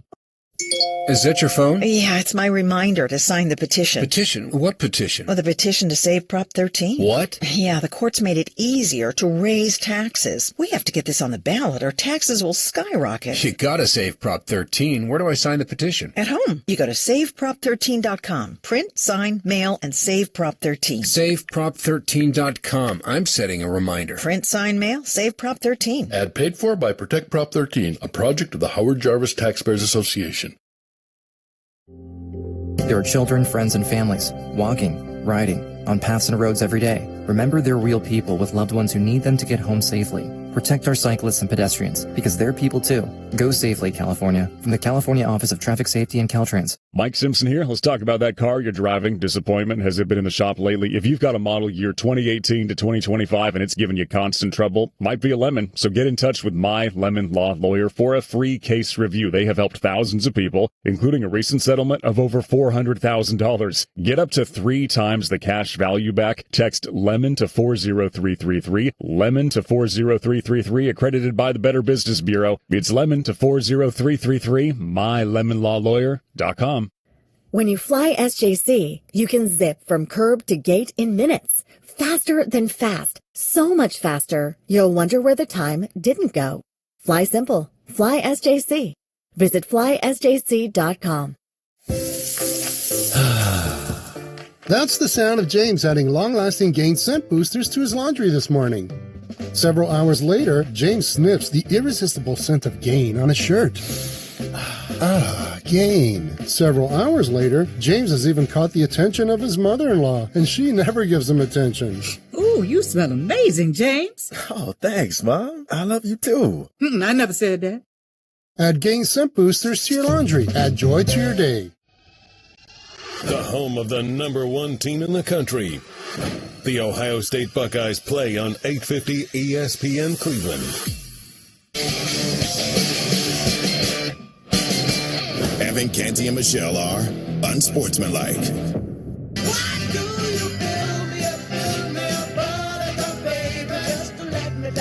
Unsportsmanlike is presented by Progressive Insurance. They offer auto, home, and commercial auto insurance. Visit Progressive.com for more. This song, Build Me Up Buttercup. They played at Camp Randall, where Wisconsin plays. It's so fun. There's so many moments during that game outside of the football, currently, that are so fun going to a Wisconsin game. It's a great place to watch football. Brewers had an interesting game last night. First pitch that was worse than Smalls. We will get to that at some point today. So we also have to get to Pat Costello's hot tip yesterday with the play of the day. Did he get it right? What did you pick? I already forgot. No, remember, I was picking the Phillies. That's right. And he said no, like they're all going to be go out with the partying Dodgers because they clinched the division. He said they might be banged up. Yeah, nice and tidy 9-6 win over the Dodgers again. Ooh. Yeah. It's a great job by Pat Costello. I'm trying to figure out whether or not he Jedi mind tricked me because he didn't want me to bet on his team. Because the Phils still have something to play for. So I'm just curious as to whether Pat just didn't want me to touch the money by betting on his team. Thinking that it could go sideways because I'm backing him, and he decided to use a little psychology to get me to go the other way. This is interesting. I'm trying to figure it out. I know this is giving Pat Costello a lot of credit. Yeah. This is giving him a lot of credit. I'm not sure he has the mental horsepower for this, to think this far in advance. But I feel like he set me up yesterday with the play of the day. And he cost the people out there some money. Now, this is an interesting thought, Cece, because you touching the money, Pat maybe trying to Jedi mind trick you. We haven't leaned in enough to leaned into the fact that Pat said he would shave his head if the Phillies don't win the World Series. We're in September. We're rounding the corner to October. We're talking playoff baseball time. Maybe he's starting to get a little nervous about what's on the line for him, the stakes that are there for him. Okay, so is he excited about shaving his head or not? No, right, Pat? I feel great about what's going on right now. What's going on your head or with the Phillies? With the Phillies. Great follow-up. No, I didn't know what he meant. So Pat, for those who have never seen Pat, already has a shaved head in essence, but what it would be is the entire way bald, correct? Correct. He's halfway home. I mean, you're not wrong. So, all right. So what we have lingering. Do you guys measure that? What? Like when your hair, when your hairline starts to go, do you track that? Like, oh wow, it was this many inches back, and now I can tell it went further. Like, is that something you guys are really monitoring? Hell yeah! I'm getting real nervous, Smalls. I'm getting nervous. Really? Yeah, the hairline ain't sitting like it used to. I mean, you know, I'm all right right now. I'm just worried in 5 years. We could get to Stephen A. territory, and that's a bad place to be. I got to get you some Nutrafol. Yeah, I got to hook it up. We got to figure something out. I got you. Yeah. But also, I think about this with guys, too. In the back of your head, I never see the back of my head. So if you're getting a bald spot in the back of your head. Well, you can manage it in the back by getting it faded. But you may not know how bad it is, right? If you can't see it all the time. Well, that's when you got a bad barber, though. If he's not looking out for you by styling it correctly, then he's just a bad guy. But do they give you the heads up, no pun intended, or they're like, hey, you're thinning out a little? Yeah, exactly. They tell you? They'll tell you, yeah. What would you rather have, a bald spot or a receding hairline? Bald spot. Really? 10 times out of 10, yes. I can make magic happen with a bald spot in the back. You can't do nothing with that receding hairline, man. What about you? Because here's the thing. Everybody sees that it's receding. So if you show up one day and it's back to normal, everybody knows that you did something. Yeah. With the bald spot, you can just say, oh, my hair grew in right there. Especially you, since you're tall. Like, if you're facing me, I can obviously see your hairline. Yeah. But even if you turn around, I don't know if I could see high enough can't see the to back of my head, no. see a bald spot on the back of your head. Yeah, my dad has a bald spot. So I'm probably heading in that direction. In the back? Well, no, in the front. No, some people get it on the side, you know, or like A bald spot on the side? I've never seen that. Oh, before. yeah. I've never Well, seen yeah, that. because you get like the, you know what I'm talking about? Like the thing that goes around, halfway around. The fade. You know No, what I'm talking about? she's talking about when you're bald on top and you have hair on the side. Yes. Oh, when you got It's the like a cul-de-sac. headband. Yeah. You got the cul-de-sac. Yeah. I got You that, the but it's not with my hair. You got the cul-de-sac. The cul-de-sac. Yeah, the cul-de-sac. That's the Paul Fireman special. Yeah, I know what you're talking about. Small just asked if you have a bald spot on the side. But that's not. But they've No, I actually don't got have it. hair. But they've got hair on the That's side. the hair. That's more I guess, hair on yeah. the Hair side. on the side. I don't know about balding, guys. I'm learning. I don't want to know about balding either. But it could be a reality that I'm forced to deal with. Yeah, that's true. So Scary as hell. if you're worried about it now, even though you have hair, Yes. is now when you start to take be proactive about But it? you would look good with a shaved head altogether. Yes, Yeah, you I have a nice shaped head. I You can do, go, you I do. can go with a balding. Horrific. I look horrific with hair, I so don't forget think you without look bad hair. bald. What? I don't think you look bad bald. No, I'm saying bald like MJ bald. Like if you were to do MJ bald, You I can think pull it off. because you did it when you were a player, right? Yeah, I play like in college. In yeah. college, I had a bald head. Because yeah. I remember seeing your draft video and it was like that. Yeah, I had a bald head. Mm-hmm. Yeah. I would look horrific if it was bald. I don't think so. Are you out of your mind? If I had MJ like bald, it would be awful. I would be nervous if you showed up with a bald head. It would be awful. Absolutely awful. Evan the way Cohen, my head Evan is Cohen's shaped. car on the curb with the hazards on. Oh, boy. Clear out. Watch out. If Evan Cohen showed up with a bald head, everybody need to get the hell out of here. I'm kind of surprised you never shaved your head like MJ and got the earring.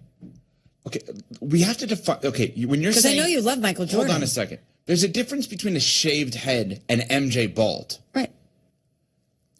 Yeah, I think you can pull off a shaved head. I've done that. Yeah, you can pull off a shaved head, a low, a Yes, Caesar, like what a Pat low has boy. is Yeah, buzz cut. you could pull off. Yeah, I can see you it. could pull that off. I don't know that you could go with a bald head. Yes, bro. you do. I can't. Absolutely no.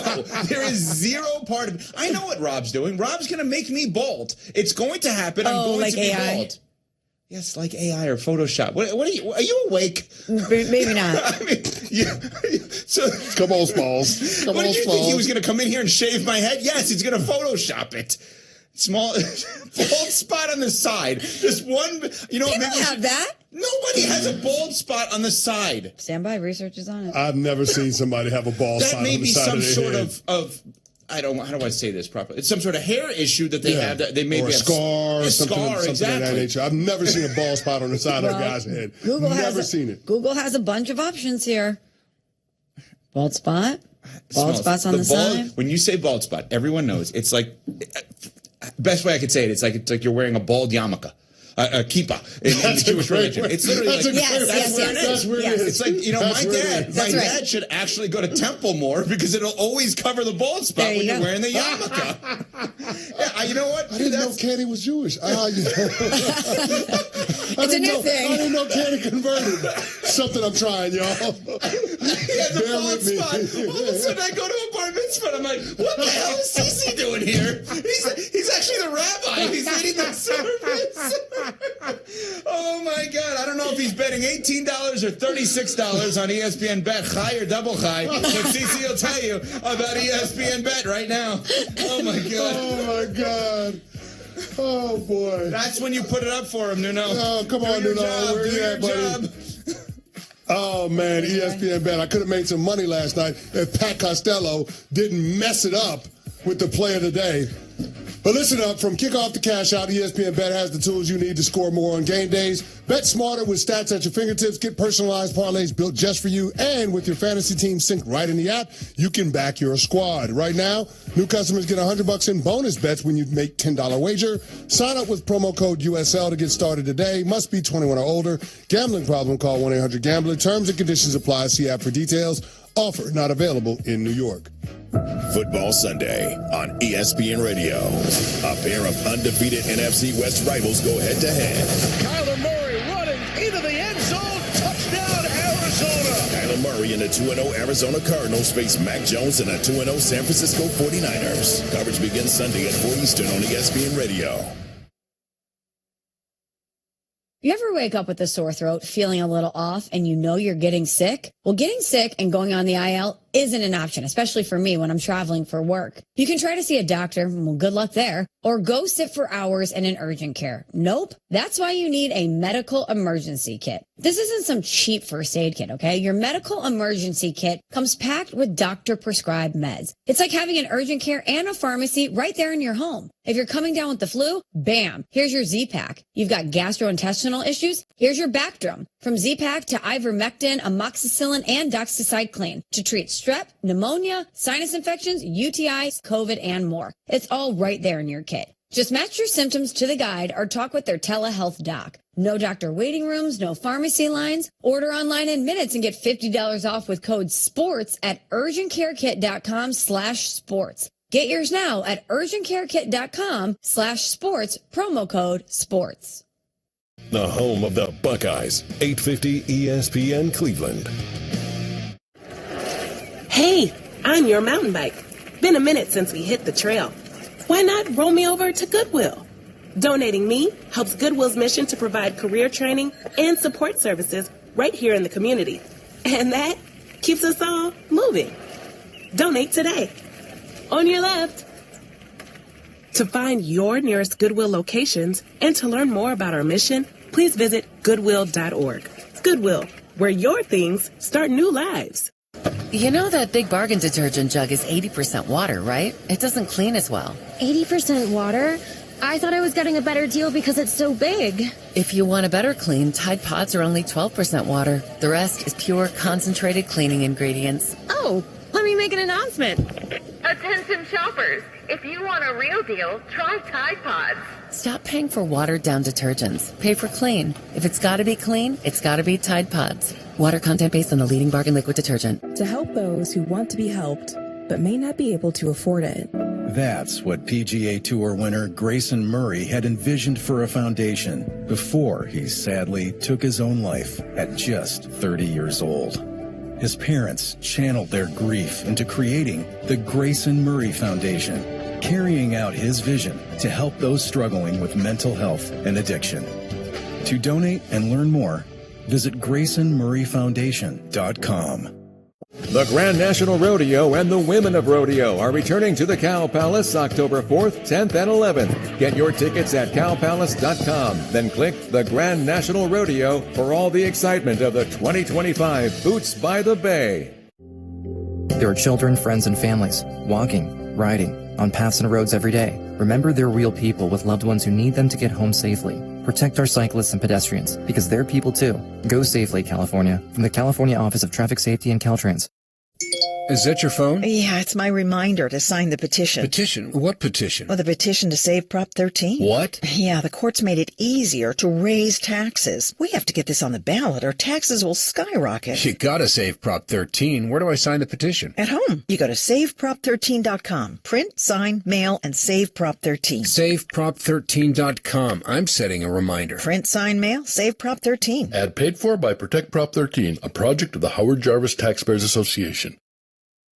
Mike Simpson here. Let's talk about that car you're driving. Disappointment. Has it been in the shop lately? If you've got a model year 2018 to 2025 and it's giving you constant trouble, might be a lemon. So get in touch with My Lemon Law Lawyer for a free case review. They have helped thousands of people, including a recent settlement of over $400,000. Get up to 3 times the cash value back. Text LEMON to 40333. LEMON to 40333. Accredited by the Better Business Bureau. It's LEMON to 40333. MyLemonLawLawyer.com. There's danger out there. It lurks on highways and quiet neighborhood streets. It's more likely to kill you than a shark, and more terrifying than the biggest snake. Distracted driving claims lives every day. Every notification, swipe, social post, video, or selfie while driving risks your life. So while you might think public speaking or the zombie apocalypse is scary, what's really terrifying and even deadly is distracted driving. Eyes forward. Don't drive distracted. Brought to you by NHTSA and the Ad Council. Hey, it's Tony Grossi. You're listening to the home of the Browns, 850 ESPN Cleveland. Star One makes home loans simple. Dream big, start small. At Star One Credit Union, everything we do is in your best interest, which is why we offer low down payment options with flexible terms that put you first. Your dedicated Star One loan advisor will facilitate a fast approval for a quick close. We also offer special benefits for first-time home buyers and jumbo loans up to $5 million at the same competitive rate. Apply today. Star1.org. Star One Credit Union, in your best interest. Federally insured by NCUA, Equal Housing Opportunity. A memorable fall could be around the corner. Follow the Guardians playoff push on 850 ESPN Cleveland.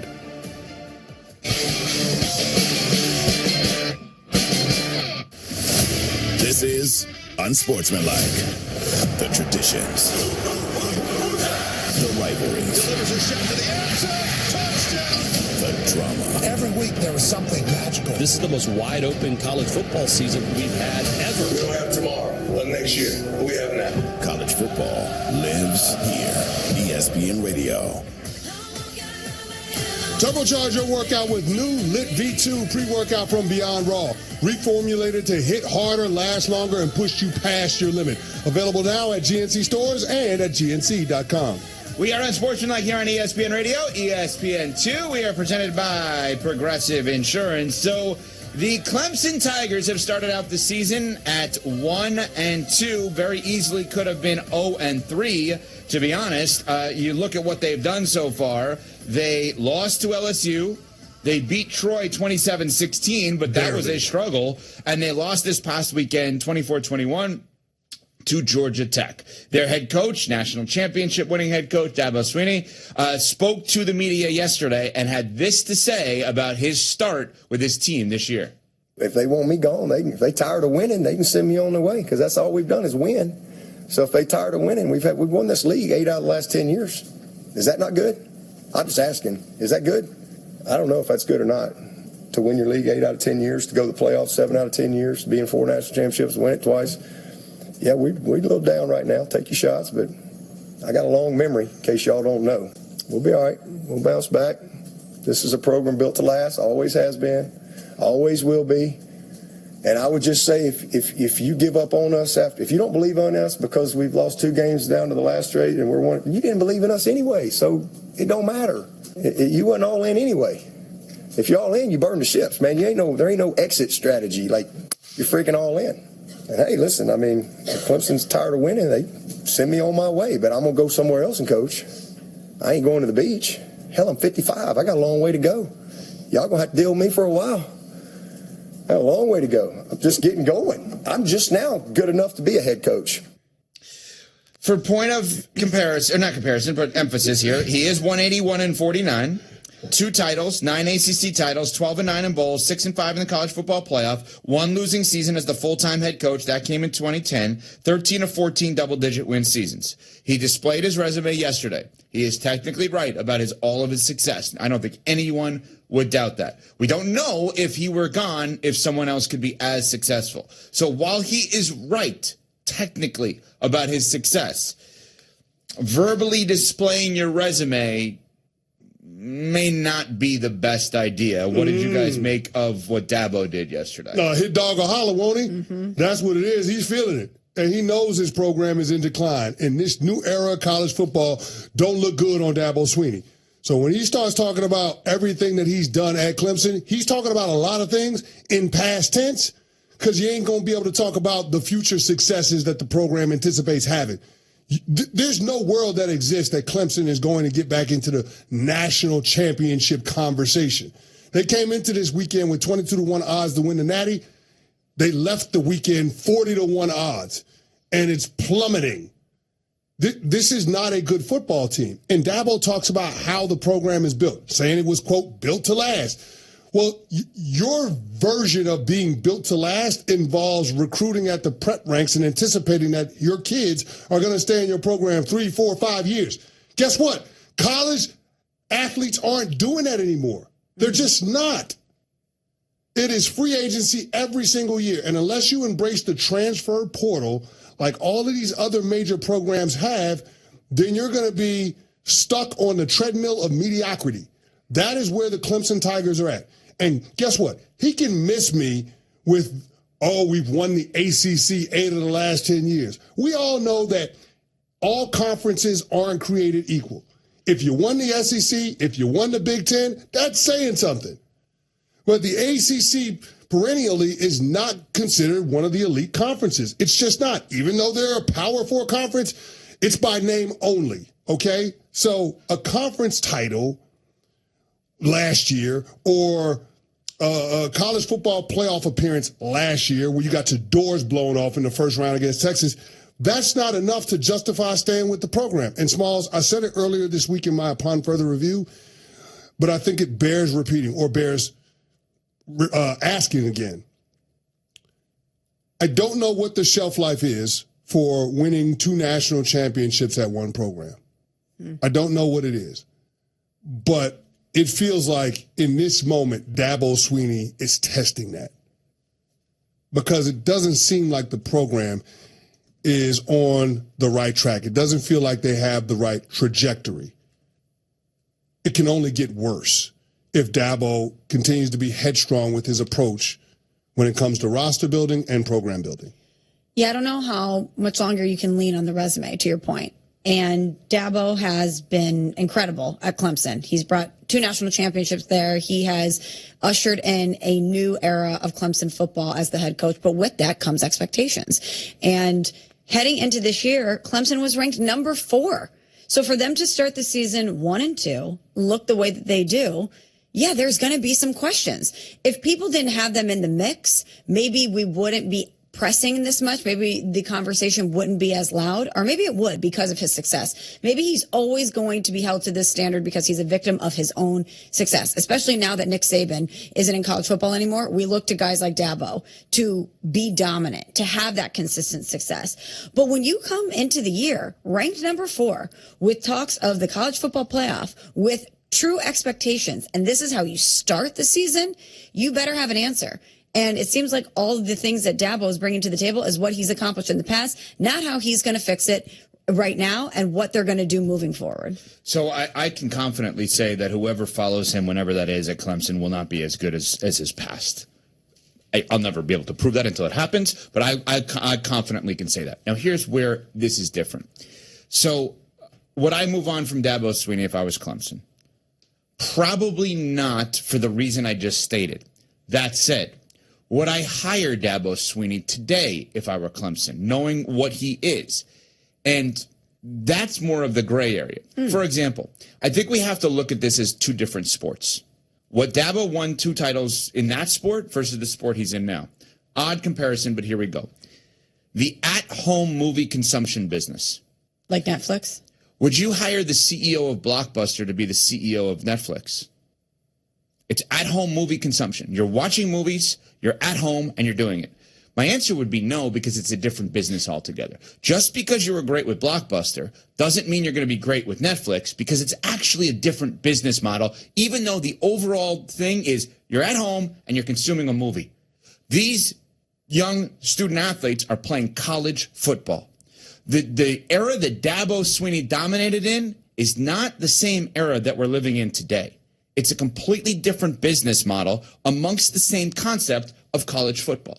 So I think that's where where the downfall is potentially, is the way he operated a program was unreal in that era. But this is a different era. So I don't know that you hire the same guy. Well, to piggyback off your analogy there, Netflix was a service where they would mail DVDs to you. It Correct. was more like Blockbuster, and they evolved.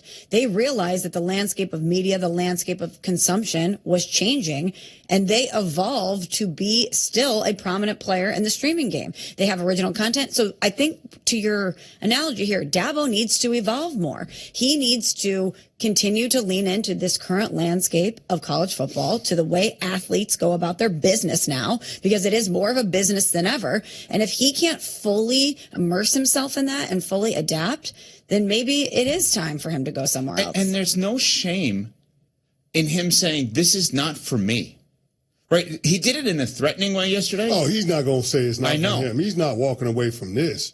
But you're going to have to pry this from his cold, dead hands. He's not walking away from Clemson. But think about how many of his title-winning peers in both basketball and football did decide to do that because they made the decision. This is not for me. The difference, Jay Wright, perfect example.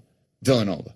Jay Wright didn't admonish the sport and show off his resume. It's like, all right, people still I'm begging Jay Wright to come back and coach. And what he probably realized is this version of college basketball is just not my version, so I'm not going to be a part of it. But Dabo is doubling down on his approach, which is antithetical to what this version of college football is. He wants people to still go to Blockbuster, rent the movie, go home, watch it, and come back. Exactly. Nobody's doing that. Right. You can't. They're going to press a button. You can't put the genie back in the lamp. It's done. And so you either got to embrace it or the school has got to move on. And here's the warning for Clemson. Mm-hmm. You are dangerously close to getting back to a place where you are irrelevant when it comes to national championship contention. Mm. When we think about the national title contenders every single year, what are the schools we think about? Ohio State, Michigan, Penn State, LSU, Georgia, Oregon, Texas, Oklahoma. Those are the schools Alabama. Those are the schools we think about. A decade ago, Clemson was in that conversation. Oh, they were above those. Whether it was Deshaun Watson or Trevor Lawrence, they were in that conversation. Yeah. They're not anymore. And with each passing year, you fall into the abyss and you become more and more irrelevant. And Clemson does not want a repeat of what happened in the post-Danny Ford years of that program. They don't want it. I can promise you. I got plenty of family members that went to school at Clemson. I got a cousin that played at Clemson. They don't want it. But that's where they're at right now, if Dabo continues down this path. Another college football apology. Next, we're on Sportsmanlike, presented by Progressive Insurance. College Football Saturday on ESPN Radio. It's a showdown in the SEC. Jackson Arnold leads the 3-0 and 22nd ranked Auburn Tigers into Oklahoma to face his former team, the 3-0 11th ranked Sooners. Coverage begins Saturday at 3 Eastern on ESPN Radio and on ABC. Hi, gang, it's Riz. Let's face it, guys, you don't like shopping for jewelry. It's intimidating, stressful. We have no idea how to shop for jewelry. Pushy salespeople, everything is different at Bookman & Son. There is no pressure. There's no hovering over you, no sales pitch. They don't ask you for your cell phone number. Bookman brings calm to an otherwise stressful experience. Josh, Jeff, and Nicole will give you the space to look around, think it over, find the right piece, and when you're ready, boom, they'll close if you need them, never in your face. Experience the difference. Bookman & Son, where no is okay. BookmanandSon.com. Is that your phone? Yeah, it's my reminder to sign the petition. Petition? What petition? Well, the petition to save Prop 13. What? Yeah, the courts made it easier to raise taxes. We have to get this on the ballot or taxes will skyrocket. You gotta save Prop 13. Where do I sign the petition? At home. You go to SaveProp13.com. Print, sign, mail, and save Prop 13. SaveProp13.com. I'm setting a reminder. Print, sign, mail, save Prop 13. Ad paid for by Protect Prop 13, a project of the Howard Jarvis Taxpayers Association. There are children, friends, and families walking, riding, on paths and roads every day. Remember, they're real people with loved ones who need them to get home safely. Protect our cyclists and pedestrians, because they're people too.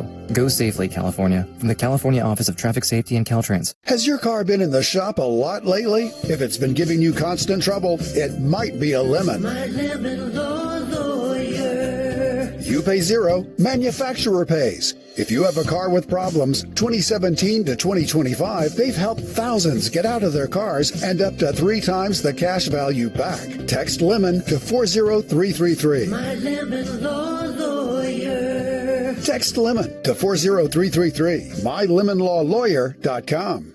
Head to Safeway this week for these amazing deals for members. USDA Choice Beef New York Strip Steak Bone-In Mega Packs, just $9.99 per pound. Enjoy 10 items for $10 on Hershey Candy Bars, Haagen-Dazs Ice Cream, Pasta-Roni or Rice-A-Roni, Starkist Chunk Light Tuna, and more. Various sizes and items. Finally, a digital deal on Lucerne Shredded, Sliced, or Chunk Cheese, 6 to 8 ounce size. Selected varieties, just $1.97 each. Limit 6. Visit Safeway.com for more details. See you in the aisles. The General lives here. Are we getting close to the end of the 100 Years' War? You can read him on The Land on Demand. I've seen and written it all in 40 years, except the championship. You can hear him on all your favorite shows. Sometimes I come out of the studio feeling like I've been in a 15-round heavyweight fight. and I need a mental health break. Watch him on The Daily Grossy. No matter who's co-hosting The Daily Grossy, I can't hold back from telling it like it is. 850 ESPN Cleveland. Are you sick and tired of Cleveland not being respected on a national level? So are we. Hammer and Emmett. Saturday mornings on 850 ESPN Cleveland. Unsportsmanlike with Evan Canty and Michelle.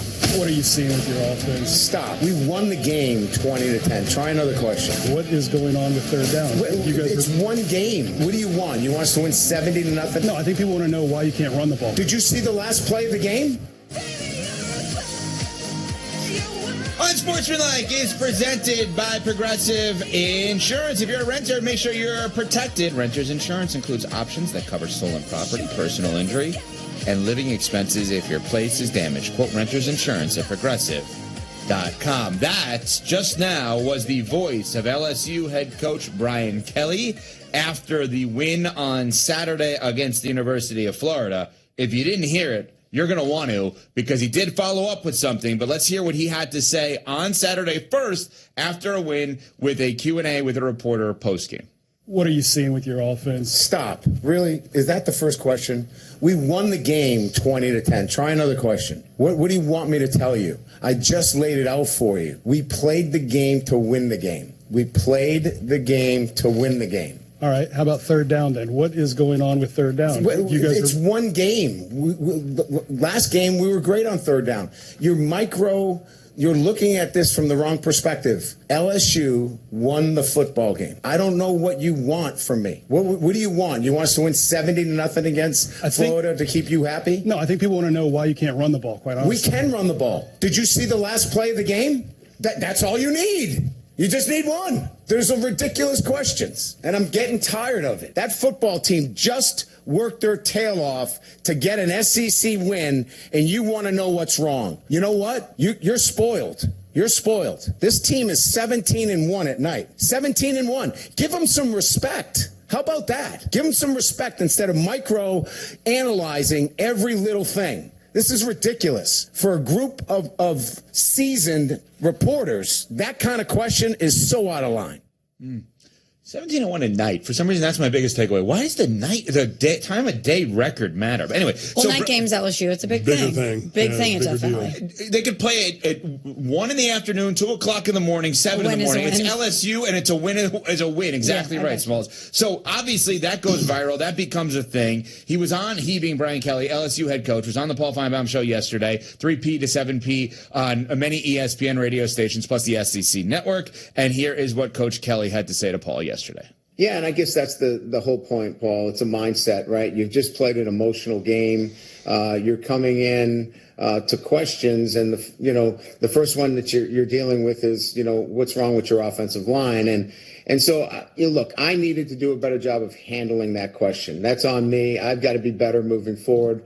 Michael Cobble is an outstanding reporter. I apologize to him, but the mindset has got to be more about. Where are we right now? We just beat an SEC opponent in an emotional game and had 5 interceptions in one of our best defensive performances. So I just think it's a little bit of everybody, right? And it starts with me. I've got to be better, as I said. But I think we all have to understand what the mindset needs to be in a post-game press conference. Listen, I've never been in that spot after a game, obviously, breaking news, to address this. And I understand emotions are high. I just think, have one way. I love Belichick. I know that people don't. He's always the same way. Sean McVay is always the same way. Riding the roller coaster post game, what good does that do for you? Well, it's hard to be good at football without emotions. That's players and coaches. Yeah. So sometimes you can catch somebody when those emotions are raw, win or lose, and you get that type of response. Now, here's the thing. Wait, before you finish, I want to know this because you've been in this spot. Whose job is it then to say to Brian Kelly, let's wait a couple more minutes before you go in it's the PR director's job. But is that hard to do? Hell yeah. It's Brian Kelly. Yeah. And reporters are waiting. He might be the most important person in the state of Louisiana. Yeah. So even when you see that, even when you say who gonna that, check me? That's a really good point. Yeah. Who can actually hold someone like that accountable, or in that moment say, "Hey, let's cool down." That's hard to do. That's hard to do. So I will say that you think the booster is going to be rational after a win like that? No, I understand. Come on, man. Theoretically, in a perfect world, it's Coach Kelly. Let's wait a couple more minutes before you go in there. Hold on 1 second, though, Ev. I don't think Brian Kelly needed to apologize to that reporter for that. That was the answer that he wanted to give. God bless. I don't have a problem with that. I don't have a problem for him sticking up for his team in that way. Mm-hmm. And refocusing the conversation around what they were able to do, which is beat a desperate Florida team, a conference opponent that a lot of people had high expectations for coming into this season. So, no, I actually am disappointed that Brian Kelly went on Paul Feinbaum's show yesterday and apologized. Well, I don't think he was out of line. I just don't. I don't. No, but there's a difference between out of line and not worth it. I don't think what he did was worth it. Why not? Because he's the story now. Now you could say, okay, well, it's distracting us from the actual on-field and that Florida. But they're 3-0. But, okay, so they're the number 3 team in the country. Right, a win is a win. But that's not the theme, though. But Evan, here's the thing. When he's talking to that reporter, he's not just talking to people that are fans of LSU football. He's also talking to guys in his locker room. Sure, of course. And he's sending a message. Hey, people are going to say these things about you. They're going to ask these questions about you. You tell them go to hell. We're 3-0. Mm-hmm. We're ranked in the top 5 for a reason. We're a damn good football team. And yeah, it's not perfect. The offense hasn't looked great early on, but guess what? That's why they call it a team game. When the offense is not playing well, defense and specials got to pick us up. And that's exactly what happened on Saturday night. And so I don't have any issue with Brian Kelly's response to the reporter in the questioning. I just got an issue with him walking it back and apologizing. Stand on 1 and 2, bro.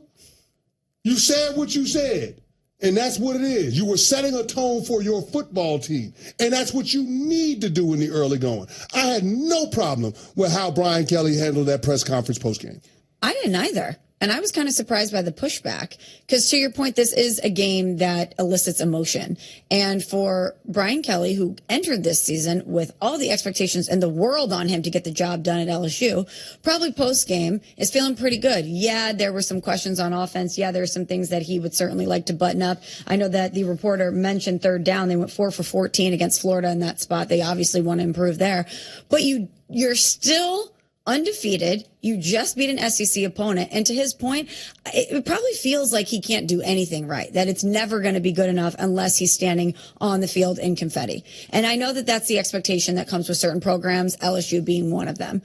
But if those are the questions that I'm fielding after my team just had a hard-fought win, and a win, no less, against an SEC opponent, I probably would have that same attitude. And here's the other thing, Smalls, just looking at the LSU team this year, if offense is the biggest problem that they got to get figured out, they got a guy that's going to be a first-round draft pick as a quarterback, and Brian Kelly is one of the best offensive minds in the entire sport. Their defense is like that. They've held each opponent to 10 points or fewer. It's the first time it's happened at LSU in their first 3 games since 2007. And, oh, by the way, in 2007, they won a national championship. Mm-hmm. So if our biggest problem is getting the offense fixed, I got a damn good quarterback in the way of talent, and I got one of the best offensive minds in the sport in college football. I'll be all right. It's just not the first time we've played audio from him riding the roller coaster. That's all I'm saying. I'm not saying what he said was wrong. He's got a really good team. We're on Sportsmanlike, presented by Progressive. Coach Saban here, and let me tell you, every second matters. Preparation is everything, and that's why I trust Kidde Smoke Alarms. And as North America's number one home fire safety brand, they're built to respond over 25% faster to smoke detection. Kidde helps protect what matters the most. Find it at the Home Depot. How doers get more done. Number one claim based on total household installations as of December 2023. 29% faster average smoke detection based on internal testing of smoldering wood fires for Kidde 9th edition versus leading competitor 8th edition products.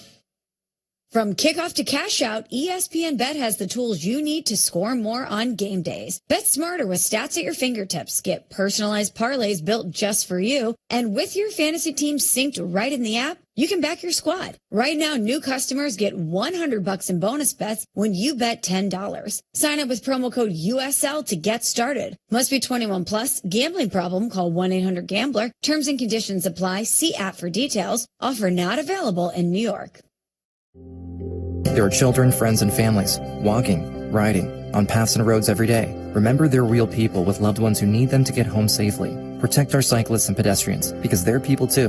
Go safely, California. From the California Office of Traffic Safety and Caltrans.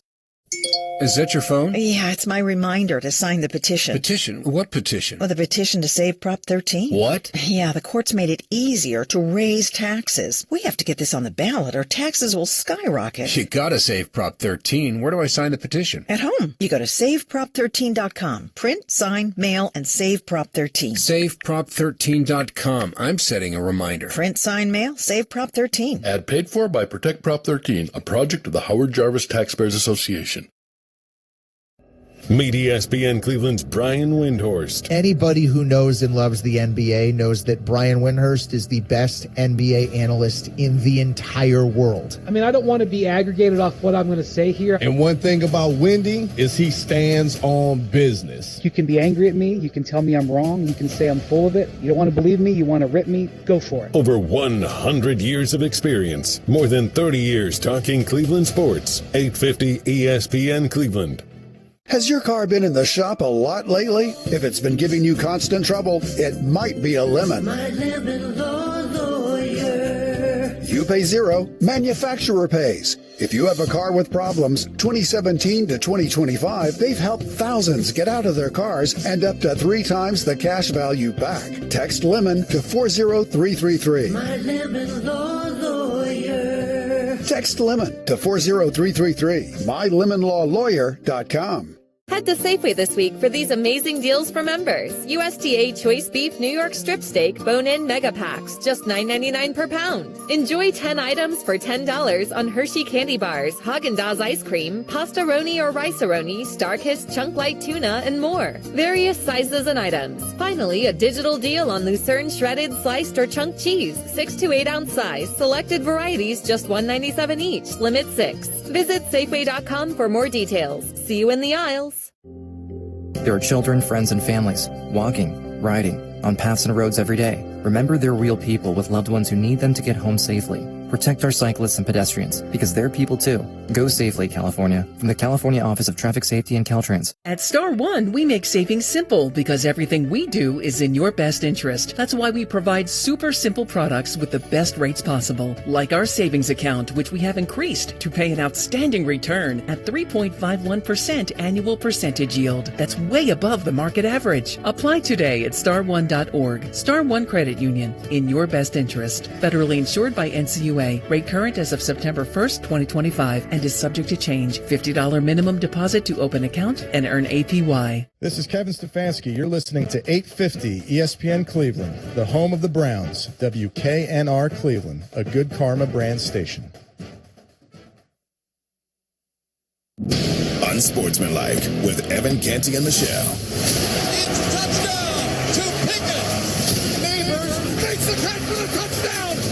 NFC East rivals going overtime. This team, first-year coach, we needed that. That's believing in your brother, believing in your teammate, not doubting yourself. That was pretty special for me. Cool way to win your first game. Extra butter. Cowboys win. Little bit of chicken fried. Cold beer on Friday night. A pair of jeans that fit just right. And the radio. Who sings this song? Zach Brown. Zach Brown Band, little ZBB. It's a great song. Such a good song. Great boat song. It's a great boat song? Oh, yeah. This is a summertime song. I wouldn't know. You've never been on a boat? I'm just saying, probably not the boats that Michelle Smallman has been on. Those are called yachts. Those are, No. that's Yeah, okay. those are called yachts. We like any type of boat. Okay. Pontoon boat. A rowboat. Okay. Yes, Canoe? yacht. I've never been in a canoe. I've been on a canoe many times. Have you? Yeah. Where? Camp. Yeah. Oh, have you canoed? Yeah. Okay, I guess I got a canoe. Kayak I could never do. I'd like fall out. I would be terrible. What's the difference between a canoe? One person versus multiple people. Oh, got it. Okay. The kayak you're in, you put your legs out and it's like you're enclosed. The canoe is open. It's open. It's bigger. It's bigger. Yeah. Bench seats and multiple people. And then it's like it's team oriented because you have to go in one. What? I was just thinking of us rowing, like if the three of us in Vegas, we were all on a crew team together, how we would be rowing. I don't think we could. I would have to sit in the middle, right? Just to balance. I was thinking about where you would have to sit. Totally. I don't think we'd be good at it. Can somebody tweet at us, at Unsports ESPN, at MCO Radio, at M Smallman, at Chris Canty 99, people that understand the canoe game and how we would have to arrange our canoe relative to a 6'8", 330-pound man within this canoe. So you're saying, because it has to be in the middle? Like, you ever do tug of war in? Yeah. So you would be in the back, I would assume, the anchor every time, or would you be in the front? That's a great question. Oh, I want him in the front. So the last time I did it, I wasn't as big as I am now. Right. So I think I didn't think you were like on a random Tuesday just doing some tug of war. I'm telling you. Field day? No, what do we do? Let's do some tug of war. Let's get the guys together. Wild. No, I was in the front. Yeah, you have to be in the front. You probably win by. Okay, here we go. Because you're trying to get them across the line, and if you're in the front, your strength is going to exactly. That's going to be easy peasy. Who wins a tug of war if on one side it's CC, on the other side it's me, Smalls, Nuno, Jovante, Pat, and Cam? Y'all win. Can we get Rob too? And Rob. He's in the gym. Y'all would win. I don't know that we'd win. Y'all would win. That's a lot of people. We would win. It's a lot of people. It might be an early battle, but we will prevail. I don't know that we have one physically strong person on our team. Maybe Rob. Well, that's why I added Rob. Maybe. But not in comparison to CC. No, CP3. He's lanky. Very tall. CP3, you working out? I am pretty regularly, but I don't quite look like Canty, so I don't know if I'd help too much in that battle. But if it's all six of us, I think we got it. Exactly.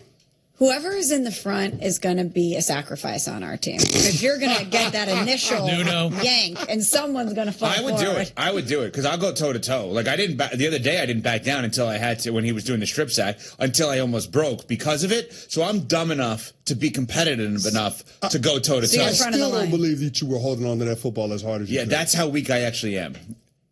You don't believe that, and it's true. I was. So I would go in the front, and I would have no problem going toe to toe. It just would be really stupid. So then I would fall over. I'd be on the ground, and then I don't know how we'd be able to. I think he'd beat all of us. No. I mean, I have nothing to add here. I'm just there for decoration. You got leg strength. I do have leg strength, but that counts a lot in tug of war. Does it? Yes. Okay. You got to dig your heels into the dirt. Rob is our anchor, that's for sure. Yeah, Rob's the anchor. All right, so there we go. The tug of war, I'd go with CC over all of us, and then if we were in a canoe, you're saying you'd have to be in the middle of the canoe. You don't want me at either one of the ends, right? Definitely not. You have to balance the weight in the canoe. Yeah, you're probably right. And Smalls, we learned today, has never been canoeing nor kayaking and didn't know the difference between the two. Boats are too small for her. What about sailing? Have you ever gone sailing? No, but I would love to. I would love to be on a sailboat. That's hard. I did that a couple times. To be at the mercy of the wind, I don't know about that. There's a lot of work that goes into it. There is a lot of work. I don't know about that. See, the difference is like canoeing. That, the jib? Well, I don't know what's the thing. The mast. It like swings mast, over. You have to be. Yeah, but that's like a specific trained skill. You have to be accounting for the wind at all times. The it's canoe is just like, go in this direction, go in that direction. Yeah. That's while difficult, way harder than the sailboat. Again, Smalls is used to yachts, so it's a little bit different for her. No, she also didn't know the difference between a squid and an octopus. That's true. That's true. That'll be my sea life, I guess. Chase Daniel is a new teammate of ours here on ESPN. He does college games, former NFL quarterback, and he has a podcast, Scoop City Podcast, with Diana Rossini on The Athletic. And here's what he had to say about Dak Prescott of the Dallas Cowboys' play thus far this season. I don't know if there is a quarterback in the NFL right now that is playing the position of quarterback better than Dak Prescott's playing. Josh Allen? The Cowboys aren't a good team. Team-wise, defense is struggling. But if you tell me that you're going to have Dak Prescott playing at the level he's playing and the way he's graded out and what I've seen on film through 2 games, right? Josh Allen, sure, whatever, James. Thanks for ruining my thunder. I don't think offensively anyone would have expected what the Dallas Cowboys have done through 2 games because you go into Philly and almost win that game, right? And you look at just pure what Dak has put on tape this year. It's looked like 2 years ago where he was second in the MVP voting. I'm not talking about the Cowboys as a team. But if you're just looking at pure quarterback play, man, the way Dak's playing right now has been excellent. I'm going to create a mess. I'm going to create a mess out of this. What is the job of a quarterback? Let's define that first. Tell me what the job is of a quarterback. You play to win the game. Period. Yeah, you put your team in the best position to have success, and you win the game. Okay. What Chase Daniels said specifically was Dak Prescott is playing the quarterback position better than anyone else. Not he's throwing better, he has more yards, more touchdowns, more flashy plays, none of that. What he's saying is he's playing the position better than anyone else. And if the job of a quarterback is to win the game and put your team in the best position to win, then why are we so reluctant to give Jalen Hurts the credit for playing the quarterback position better than anyone else at all times? I don't think this is a slight on Jalen Hurts. I think this is the acknowledgement that Jalen Hurts has more around him on all three phases of his football team than Dak Prescott does. I think that's what Chaser is saying. I don't think he's throwing shade at Jalen Hurts or Josh Allen or Lamar. I don't think that's what he's doing at all. I know he's not. What I'm asking, because he emphasized playing the quarterback position. Yeah. What I'm asking is if that is how the masses define playing the position, then why don't we at least mention that more often? Because and you know what the answer is? He had 100 yards passing. That's not the definition of playing the quarterback position. The definition is I'm going to keep the ball. The other team's not going to have it, regardless of who's around me. And to your point, because I have so much around me, am I using them properly? Am I egoless like he is in saying, that's fine, Saquon, you hold the ball? Right? Oh, I am not going to take any risks because I'm going to let Jalen Carter and company go to work. Why do we not acknowledge that Jalen Hurts plays the quarterback position as defined by you guys as well or better than anyone else in the league? Yeah, I mean, we've said that ad nauseum on this show. But I will also acknowledge that by our definition of what it means to play the quarterback position and play it well, Dak Prescott doing a hell of a job this year. Okay, so go there. He's doing a hell of a job this year. Look at what he did in the season opener against the Philadelphia Eagles. He did a great job at being able to control that game. They came a Miles Sanders fumble away from being able to best the Eagles. Like the game against the New York Giants. I mean, that 2-minute drill at the end of the game, positioning Jake Ferguson at the end of that fourth quarter to set up the Brandon Aubrey field goal, that's a hell of a drive. And then being able to put together a drive at the end of the game to position them for the game winner. Dak Prescott is doing a hell of a job of being able to control the complexion of the game and position his team to win no matter what it looks like. If we got to win in a nail-biter, cool. If it's got to be a shootout, cool. He can do it. And here's the thing that people need to acknowledge. Dak Prescott, when he's played in the majority of games in any given season, has never had a losing record. Finished second in the MVP a couple years ago. Think about it. When he's played in the majority of the games, so when he's played, what is it, 8, 9 games or more, he's never had a losing record. So let me ask you this. Never. Let me ask you this. Why is everybody saying that the Dallas Cowboys are going to be so awful in the wake of the Micah Parsons trade? The reality is that if Dak Prescott is who Jerry Jones thinks he is, the Micah trade ain't going to matter in terms of the Dallas Cowboys being able to get to the postseason. It's not. So you think Dak's play and that offense can overcome the deficiencies on defense? Yes. Or at least allow this team to be good enough for the front office and ownership to justify being aggressive at the trade deadline with the draft capital that they have. As long as you don't disqualify yourself before the second week of November, then all of a sudden the Dallas Cowboys as an organization can invest in this team. But the only person, not the only person, but the person that's going to have the most to say about whether or not the franchise does that is Dak Prescott. And based on how he started 2025, it's looking good in terms of the franchise continuing to try to build to win this season. So just like you pointed out that Chase Daniels' commentary was not about, or not a shot at anyone else, including Jalen Hurts, which I agree with. My commentary about Jalen Hurts was not a shot at Dak Prescott. Okay. I love Dak Prescott. I will make the statement and ask you guys the question. I believe he's underrated. Totally. Well, we forget about him because we always hear from the owner. We talk about Micah Parsons. We talk about Brian Schottenheimer as a new coach. Because Dak doesn't make a spectacle of himself in Dallas, we forget about how good he is. That's and right. The injuries, of course, play a factor in that too. When you're not available, when you're not out there for us to see consistently, we forget to put you in the mix when we talk about great quarterbacks.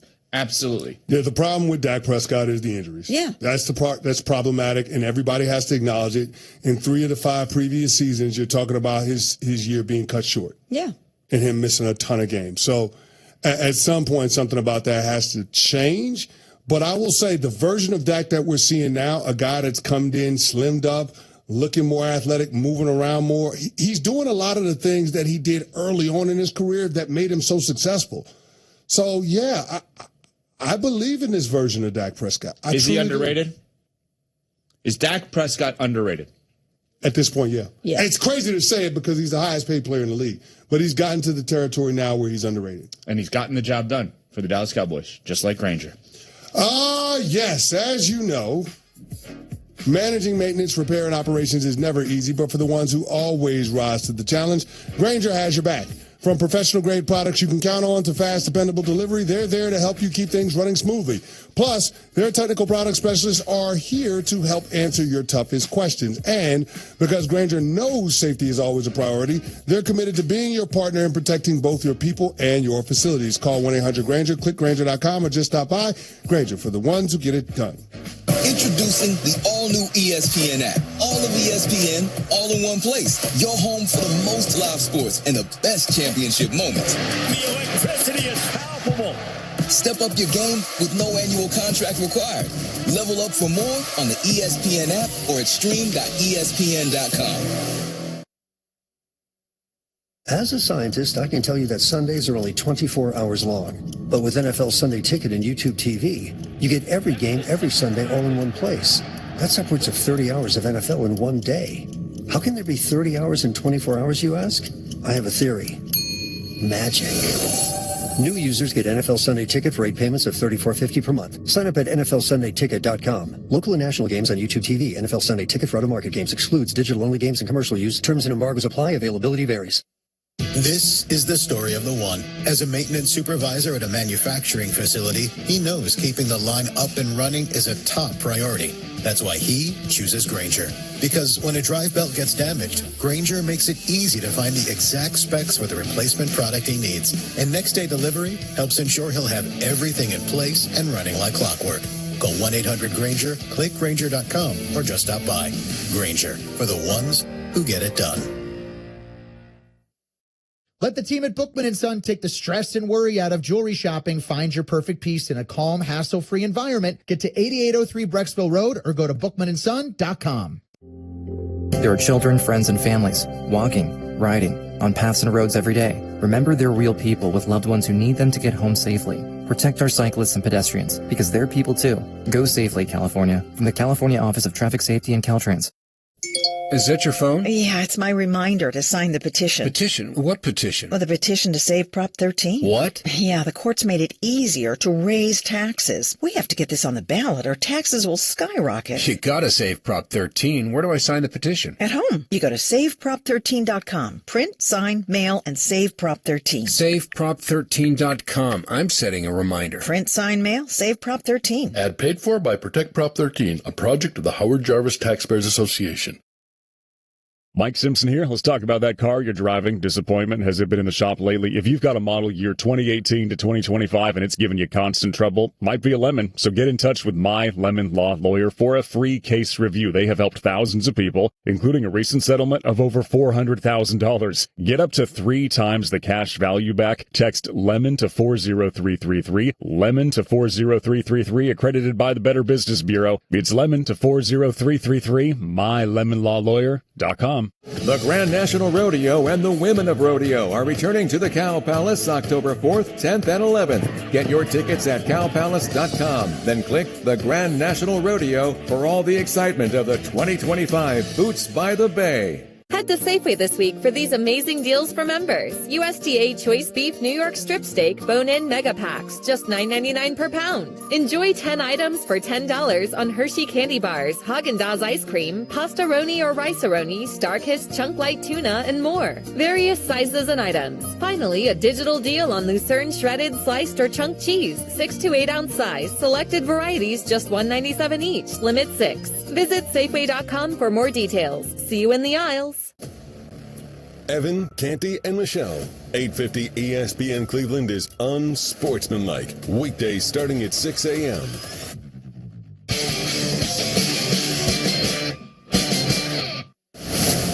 This is Unsportsmanlike. We We are Unsportsmanlike, brought to you by ESPN Bet Sportsbook. Download the app today. 21 plus gambling problem. Call 1-800-GAMBLER. Along with Michelle Smallman, Chris Canty, Evan Cohen with you. And joining us for the first time in this studio, ESPN NFL analysts, former Indianapolis Colt and Green Bay Packer, the great Jeff Saturday. Let's go. How about the new digs? So great to have you back. This is nice right here. All right, for those listening can't hide money. Here we go. For those listening on the radio, yes, describe where you are now versus where you were then when you would join us every single week. Old space. The old space, I would have to walk. I'd squeeze my shoulders to get through the door. Then I would have to walk by Michelle. I would have to pace myself to the wall, skinny through, shimmy, and then sit down by Gigantor over there and to get me a chair for a toddler to get me lifted as high as Canty. So the digs are real, bro. I'm in for this new studio. This is nice. Good. Well, we love having you, as you know. Bro of the Week is going to be in a little bit here. Can't We're going to do wait. that. Before we get to NFL, my favorite coach of all time, coaches your school. How are we feeling about UNC right now? I'm excited. I mean, I think it's a process, right? This is new. They were late to the game from a recruiting perspective, so kind of knew it was good. There are going to be some bumps in the road. I think this week for Gio, the quarterback, is going to be Gio Lopez is going to be a big week for him. Central Florida. Yeah, UCF. It's a game that it's a toss up. They're probably going to be favored, but he could put his name up there by doing that. I thought TCU was a much better team than we were just off the bus, and so I think this is one that we may. We beat the two that we should. So, and they're making progress each and every week. It's just, it's hard. I mean, you hate to say it. I'm not trying to slight coaches in any way because I respect the heck out of them, but recruiting matters. Players matter, bro. Whatever you think in your world, players matter. Yeah, that's not a Belichick thing. That's in everything. Everything. Right, yeah. It's everything. It don't matter what sports. I mean, but in football specifically, when you're behind the 8 ball in recruiting, we ain't gonna win many games. You gotta have dudes out there in order to get wins. Dudes make coaches look really good. No doubt about it. You know what I mean? No doubt about it. Life. All right, staying with the theme, Jeff, gotta ask you about your other team, the Indianapolis Colts. It's week 3. Yeah. They still haven't punted. Yes. How surprised are you by what you're seeing from Daniel Jones and the start that this team has gotten out to? Not at all. No, I'm just kidding. I knew that, and we call him DJ. I knew DJ's going to like. No, it was. It has been a great surprise. I think that Steichen has done an excellent job of putting him in positions to be successful. Jonathan Taylor's balling, the receiving core balling, rookie tight end balling. I mean, so everybody has bought in, and you can tell. Lou over on the defensive side, he's done his thing, kept them in good games. I think the whole way Steichen is moving this offense around feels comfortable to him. And it's the first time I could really say that. You see the freedom in his play calling, right? He's not scared to take shots. He's not scared to push the ball downfield. And to Daniel Jones' credit, he's not just, because everybody talks about just average quarterback. He has played above that. He has played above average. And you know what, man? I feel for y'all. I feel for Giants fans, man. You're looking at what a turnaround this is now. Saquon, Daniel Jones, Shepard, all these cast-offs, right, that have been run out of the building, balling. I mean, I don't know how it makes you feel. I got a little smile going, but it's got to hurt your heart just a little bit.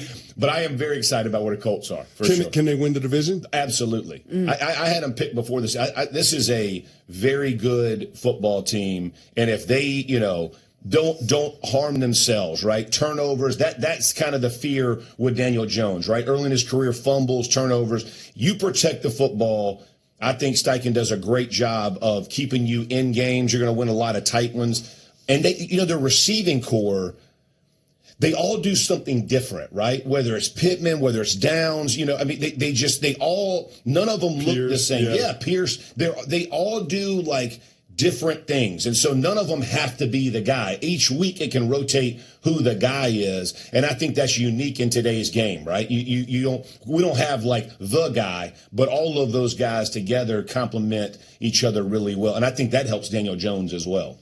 Jeff, you said that dudes make coaches look good. Oh. So you know who's looking really great today? Jeff Hafley. Matt LaFleur. Yes. Those coaches in Green Bay, they're looking pretty good because they have some dudes there. Another team you played for. When you look at Green Bay, we are saying they're definitely in the Super Bowl conversation. Everyone's saying that. But if there was one thing you could point to that might concern you about them moving forward, what would it be?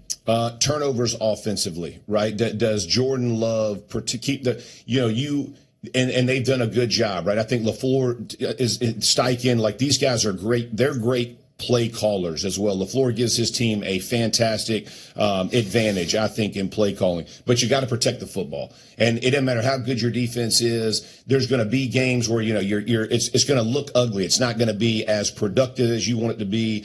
The shots down the field have to be tempered. You got to check it down, be smart in this. And I think that would be your only risk. Anytime you get teams that are as balanced as Green Bay, and I think they're one of the few really balanced teams in the NFL, you got to lean on each other. I mean, sometimes it's going to be offense day, sometimes it's going to be defense day. And you get a lead in Green Bay, and them boys up front are pinning their ears back.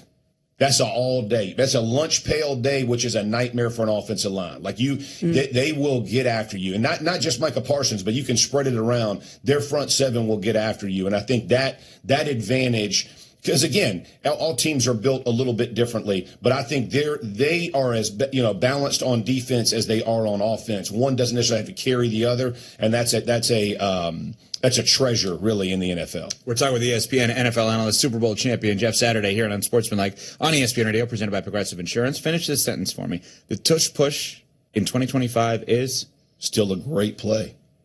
I love it. I am so listen. I am so tired of the narrative that we got to get this play out of football. Because we had this argument on Get Up yesterday. The reason we played this game is because you wanted the most physical team to impose their will on the other team and do what they wanted to do and be successful at it. We have one out of 32 teams who does this extremely well. It's not like 32 teams and no one can stop it. There's one team that does it exceptionally well. Now, was it officiated fantastic the other day? No, I get it. Like guards jumping off sides a little bit. All part of it. But the play itself, to go, one team is really good at, so we're going to take it out because we hate the optics of the play. I mean, are we serious right now? I remember Tom Brady walking up in the middle of a game, and if you had a 2-eye and a wide 3 technique, he would quick snap the ball and run up the middle for 5 yards. Is that cheating? No. It's a freaking QB sneak. So is this play. The unfortunate part is everybody gets upset because no one can stop a quarterback who squats 1,000 pounds or whatever he's a freak and he can drive the pile and they convert it. I love the play. I think it's ridiculous. We are trying to get it out. I'm with you. Most people, including CC. Oh, I know. I hear them all. Let me tell you what it will do, though. Guys like him will get back in the league. Like Ted Washington. Oh, Ted Washington. Yeah, you're not moving Ted Washington. The difference is everybody has gotten to these small, pass rushing, more athletic type defensive line. Guess what? Go try to move that dude a yard. You want Sam Adams? I remember watching the All-22 with Ted Washington playing as zero nose, not the All-22, the tight copy of the film. And I remember watching it, and you literally could not see the center. Ever. You couldn't see it because Ted Washington was so big. That was for those who don't know, he's Ted Washington, 6'6", 400 pounds. Yes. Yeah, but he would be listed at 320. Oh, yeah. You're like, there's no way. Who weighed you? I feel like, Ted, who's weighing you? When did they weigh you in grade school? You are not 320. And I was that guy. I would be like, hey, I'd be rushing my legs as hard as I could. And he's just holding me, just looking over like this right here. Put that big paw in the back of my head. Bam. Just go make the tackle. How do you block guys like that? You run away from him. I remember Ted Washington would literally take 2 steps. If it was a tall sweep or something, take 2 steps and literally point. Yeah, just watch. Because that ain't him. No. That ain't his job. If they running crack talls, that's right. Stretch up, that ain't his play. That's somebody else. There's a reason the Colts ran 18. That's outside. We didn't run no 14. We run no 12, bro. The A gaps, they're locked up. I used to tell Howard Money, those things are off limits, man. I'm gonna quick reach them, and then I'll filter up to the next level. We ain't gonna get no movement. We're not getting any movement on Big Ted, bro. But all the Pat Williams, Jamal Williams, these dudes, you want to stop that? Go get some dogs in there. Them guys ain't getting moved. No doubt. I got to ask you this one because we got to wrap up with you.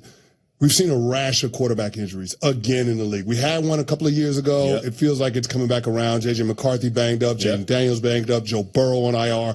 What do you attribute all of these quarterback injuries to early on in the season? Extend the play mentality, right? Like what we love most in football, we're like, oh, quarterback scrambling around. He's going to get outside the pocket. He's going to throw this bomb. He's going to do all this thing. We're going to spread out our offense. We're going to go, we go 5-man pros all day. We're going to get shotgun.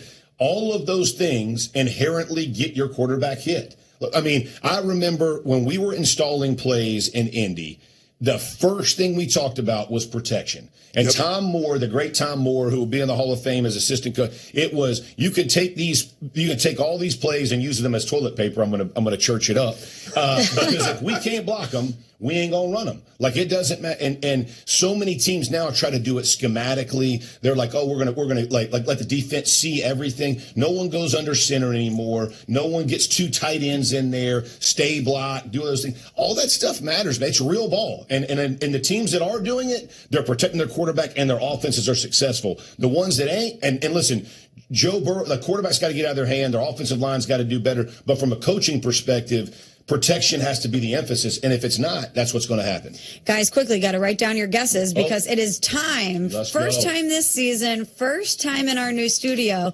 Jeff, please pause for production. It is time for the Bro of the Week. Bro. That's where we are, people. Bro. This is Bro of the Week. What's Jeff Saturday's Bro of the Week? Bro of the Week. With Jeff Saturday. Bro. Amon-Ra St. Brown. Oh, wow. I wrote Jared Goff. Man. No. Okay, Goff. 5 touchdowns? Me and Rob discussed Jared Goff. I was like, where do we... But St. Brown had a freaking sick day, and he's going against Ben Johnson. Like, you got to love all that. There was some hate in the heart. You know what I mean? And he was separating. He looked good. I almost went with Aubrey for the 60-plus. That's a good one. And then the, Oots, the kid from Seattle, the fullback who laid hat on the Steelers. And Kenneth Walker getting off. Dude is just running, trucking people. I was like, so there were some good ones. There were good, but St. Brown, he did it up. I thought you were going to go with Daniel Jones because I thought you were giving us a little hint earlier. Yeah. But I was wrong on that. I went with the Bake Show. I mean, the Bake Show was awesome on Monday Night Football. How about 2 weeks in a brand new OC? 2 weeks in a row, last drive of the game, this cat wins 2 games. The Bake Show it's unbelievable. His playmaking ability, like, listen, I don't know if you're ranking him as a top 10 quarterback or whatever, but his playmaking ability, I mean, he's one of the best quarterbacks in the league in that regard. Look at his numbers like the last 3 years. He is on fire. Yeah. This kid is sick. Yeah, you got to put him in the top 10 for sure. I mean, this kid, and what he does, the 4th and 10 that you're seeing him make, and the middle linebacker had him dead to rights. Yeah. Dead to rights. Gave him the stanky leg. And they put it on him. I like respect. Jeff Saturday, new this year, bringing his own sound effects. I love it. And Kramer from Seinfeld, like motions that he has with us every single week. You'll see him on Get Up at 8 a.m. Eastern, first take as well. He's the best. We're on Sportsmanlike, presented by Progressive Insurance. Today on ESPN Radio, 2 teams in the hunt for October go head-to-head. The San Diego Padres face the New York Mets. Coverage begins today at 6:30 Eastern, with first pitch at 7:15 Eastern on ESPN Radio and on the ESPN app. This is Joe Budden. You and I make decisions every day, but on Prize Picks, being right can get you paid. So I'm here to make sure you don't miss any of the daily fantasy action this football season with Prize Picks, where it's good to be right. Download the Prize Picks app today and use code PLAYNOW to get $50 in site credits after you play your first $5. That's code PLAYNOW to get $50 in site credits after you play your first $5. Prize Picks. It's good to be right. Must be present in certain states. Visit prizepicks.com for restrictions and details. Whoa, it's you, the Capital One Bank guy. That's what they call me. Mind if I get a selfie? Yeah, sure thing. Say no fees or minimums on your Capital One checking account. Wow, that's a keeper. So, where are you heading? I'm off to spread the good news that Capital One helps people keep more money in their wallet with no overdraft fees. Oh, you're the best Capital One Bank guy. Hey, mind if I get a selfie? Sure. Say, Capital One, what's in your wallet? Terms apply. See CapitalOne.com/bank for details. Capital One NA, member FDIC. Hey, it's Gerard Cherry, and you're listening to the home of the Browns, 850 ESPN Cleveland. There are children, friends, and families walking, riding, on paths and roads every day. Remember, they're real people with loved ones who need them to get home safely. Protect our cyclists and pedestrians, because they're people too. Go safely, California. From the California Office of Traffic Safety and Caltrans. Is that your phone? Yeah, it's my reminder to sign the petition. Petition? What petition? Well, the petition to save Prop 13. What? Yeah, the courts made it easier to raise taxes. We have to get this on the ballot or taxes will skyrocket. You gotta save Prop 13. Where do I sign the petition? At home. You go to saveprop13.com. Print, sign, mail, and save Prop 13. SaveProp13.com. I'm setting a reminder. Print, sign, mail, save Prop 13. Ad paid for by Protect Prop 13, a project of the Howard Jarvis Taxpayers Association. Mike Simpson here. Let's talk about that car you're driving. Disappointment. Has it been in the shop lately? If you've got a model year 2018 to 2025 and it's giving you constant trouble, might be a lemon. So get in touch with My Lemon Law Lawyer for a free case review. They have helped thousands of people, including a recent settlement of over $400,000. Get up to 3 times the cash value back. Text LEMON to 40333. LEMON to 40333. Accredited by the Better Business Bureau. It's LEMON to 40333. MyLemonLawLawyer.com. Head to Safeway this week for these amazing deals for members. USDA Choice Beef New York Strip Steak Bone-In Mega Packs, just $9.99 per pound. Enjoy 10 items for $10 on Hershey Candy Bars, Haagen-Dazs Ice Cream, Pasta-Roni or Rice-A-Roni, Starkist Chunk Light Tuna, and more. Various sizes and items. Finally, a digital deal on Lucerne Shredded, Sliced, or Chunk Cheese, 6 to 8 ounce size. Selected varieties, just $1.97 each. Limit 6. Visit Safeway.com for more details. See you in the aisles. At Star One, we make saving simple because everything we do is in your best interest. That's why we provide super simple products with the best rates possible, like our savings account, which we have increased to pay an outstanding return at 3.51% annual percentage yield. That's way above the market average. Apply today at star1.org. Star One Credit Union, in your best interest. Federally insured by NCUA. Rate current as of September 1st, 2025, and is subject to change. $50 minimum deposit to open account and earn APY.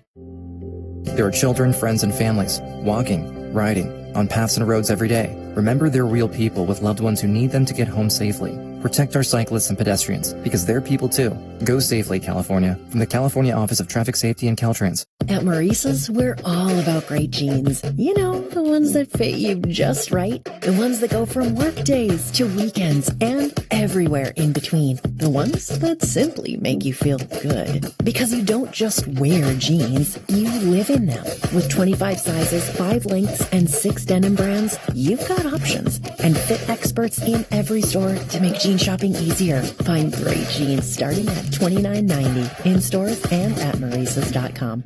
Injured at work? Don't wait. Every moment counts. You may be entitled to medical care and financial compensation, but time matters. The attorneys at Boxer & Gerson are here to protect your rights and fight for the treatment and support you need. Boxer & Gerson have helped thousands of people across Northern California who were hurt on the job. Don't wait, don't guess. Get answers. Call Boxer & Gerson today at 510-835-8870 or visit boxerlaw.com for a free consultation. Boxer & Gerson, your life is worth the fight.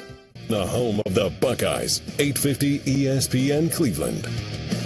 Tune in to the 11 o'clock hour of The Really Big Show, brought to you by Bartell, George Allison Wars, your advocates in immigration law and criminal defense. Call 216-710-6700 for a free consultation. Since 1984, the opinion you've trusted most. Follow Tony Grossi's Browns coverage on the Land on Demand.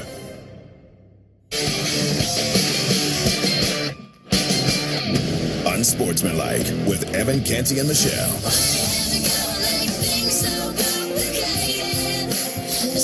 We are Unsportsmanlike here on ESPN Radio. ESPN2 at Midas, they're rolling out the limited lifetime tire guarantee, included with every tire purchase with paid installation. You'll pay nothing for flat repairs or replacements. Real value with honest service you can count on mile after mile. It's a limited time lifetime tire guarantee only at Midas. If you missed any of our conversation with Jeff Saturday, please go back on our podcast and listen to it wherever podcasts are found, especially the ESPN app. He was extra phenomenal, I thought, today. I do have an update on something. What we got? So we were discussing if we were going canoeing, where everyone would sit in the canoe. Right. So Steve Simon tweets out of Radio, I have a coworker that's a canoe guy. And he said, big guy always in the back, smallest in the front. So that means small's in the front, me in the middle, you in the back. Okay. CC? I don't know that makes sense, though. Because isn't the canoe going to be like, she's so tiny.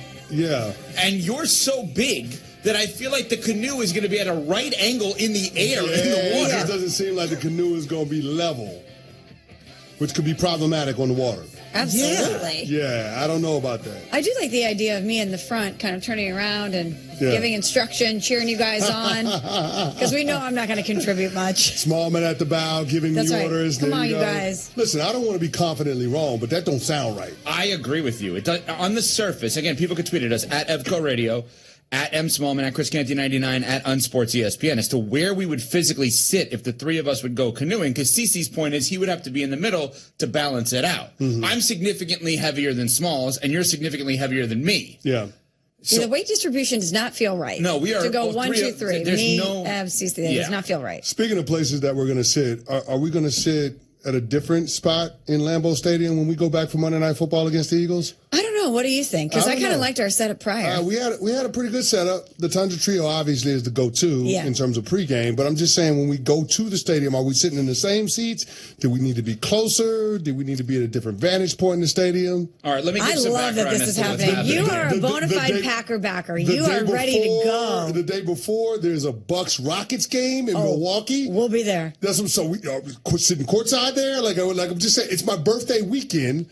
So I would love to be able to rope all of this in as one big trip back to Wisconsin. Also, one big sports trip pre-baby. Yeah. Because by this time next year, your son will be here. Yeah, you got no chance. That's what I'm saying. So we better go to Wisconsin and live it up. So PP doesn't want us to do a lot of this stuff. Hey, phrasing! No, a party pooper. No. He's in a big. We had a really fun. You threw me off. I'm renaming it. He's party pooper. I wasn't sure where you were going. No, is officially. No, I wasn't saying anything inappropriate. He's officially a party pooper. Okay. On many levels. We know this though. Today he's taking it to another level. I think. I actually think today he's chosen to take it to another level. So he doesn't love this idea. Now, the idea would be to go back to Lambeau, Monday Night Football here on ESPN with the Eagles and the Packers, which very well could be this November 10th, very well could be two undefeated teams. Now, interestingly enough, I already have something planned. I will not be able to be there no matter what. But that's not going to stop the two of you. Party pooper. I mean, Nuno, what is it specifically that is bothering you so much about this concept of taking the show on the road again to two sporting events, KD, Giannis, and then Jalen Hurts, Jordan Love? What bothers you so much, Nuno? The fact that we do this on air, that we've had this conversation, that Smalls, because you're the leader in this, you're the one that riles people up, and we've had this conversation more than once. Be like, hey, there's a lot of logistics and a lot of other things that go into this, right? That's all, and we have this conversation. And second of all, in November, Canty, you're really bougie. Smalls, you're bougie. You ain't sitting outside in in November watching a game. At night, no. Canty you don't want to be in the box, like hanging out in the warm. No, it's called a jacket, Nuno. I had a blast. First of all, let me tell you something. I had a blast in Lambeau Field. Yeah, I had a blast. Like we had good seats. I mean, I'm so grateful for the seats that we did have, but they were not bougie seats by no means. Oh no, they weren't. They were great. No, they were good seats. They were good seats. Like they were. We good weren't in a seats. suite. Yeah. All right, exactly. So that was weird. Okay, let's go back to the draft when we in March or April we were at the Tundra Trio and it was like 50 degrees and windy. Everyone was complaining then. Let's go back to everyone. That's because I didn't have a jacket. That was an unexpected cold. It was freezing. Okay, Evan.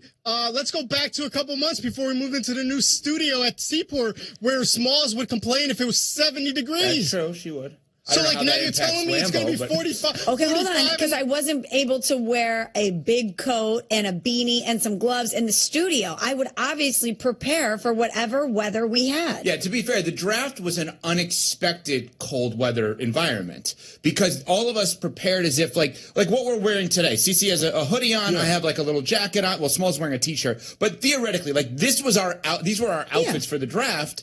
We weren't expecting, basically, it to be 38 degrees. I wasn't expecting it and to be in the cold 30s. rain. Yes. And I don't know that we were expecting we it sat outside last week to be summer in Wisconsin, which it was beautiful. It was awesome. Right? There's some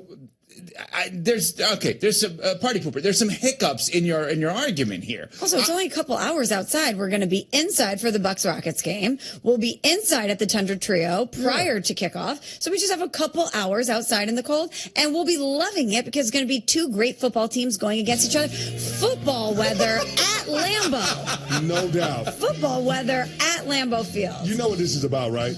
Nuno doesn't want the headache of having to plan all of this stuff. We That's come exactly up with a right. great idea. That's exactly right. And then it becomes hell for him to coordinate with everybody that's on the ground in order to facilitate our greatness. And he'd rather punt on doing all of that than to go through it and create another memorable experience for us around football in Wisconsin. Party pooper, that's an accusation. How do you field that accusation, Mr. Party pooper? Yeah, I'm not going to confirm nor deny that. Although you are getting me with the fact that Evan won't be there, so I'm just kind of like, He's like, maybe we go. Yeah, maybe it is going to be all right. We make it happen. Maybe it's not as bad as I thought. Listen, Nuno, Monday Night Football is going to be there, so we have ESPN in the house, boots on the ground. That's got to make it easier to facilitate. No, I don't see. Not no as in they wouldn't help. No as in. Smalls, I don't know if you're aware of this. Monday Night Football is a pretty big deal. They have their own stuff to worry about. Of course, but I'm saying maybe we could. The guests. I'm saying the guests will be there. We could.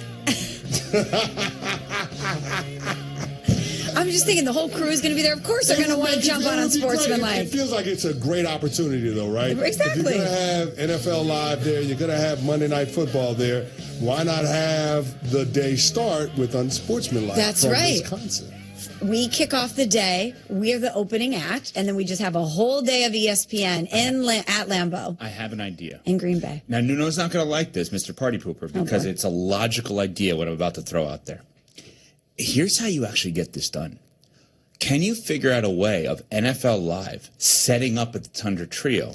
So then the setup is actually paid for by the NFL department. It's already there. But the staff is obviously has to be hired for the morning. But the setup is an enormous cost. Right. What if it's actually set up for someone else and not us? At the base of Lambeau, it's the perfect spot. Oh, that'd be great. It's a perfect spot. So if you can get the NFL Live crew to actually set up at the Tundra Trio, they pay for it. Like, oh, you guys going to leave this here?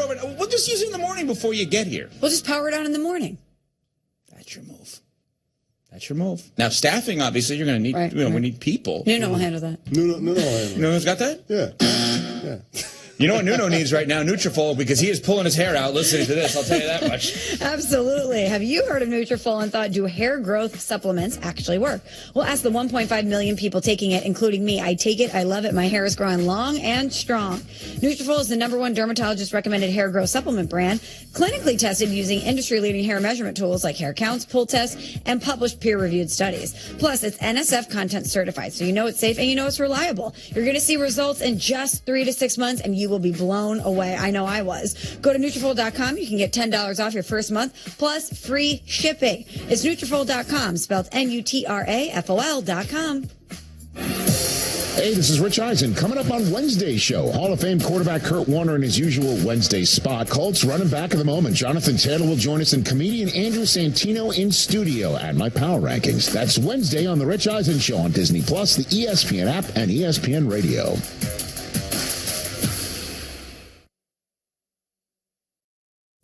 Is that your phone? Yeah, it's my reminder to sign the petition. Petition? What petition? Well, the petition to save Prop 13. What? Yeah, the courts made it easier to raise taxes. We have to get this on the ballot or taxes will skyrocket. You gotta save Prop 13. Where do I sign the petition? At home. You go to SaveProp13.com. Print, sign, mail, and save Prop 13. SaveProp13.com. I'm setting a reminder. Print, sign, mail, save Prop 13. Ad paid for by Protect Prop 13, a project of the Howard Jarvis Taxpayers Association.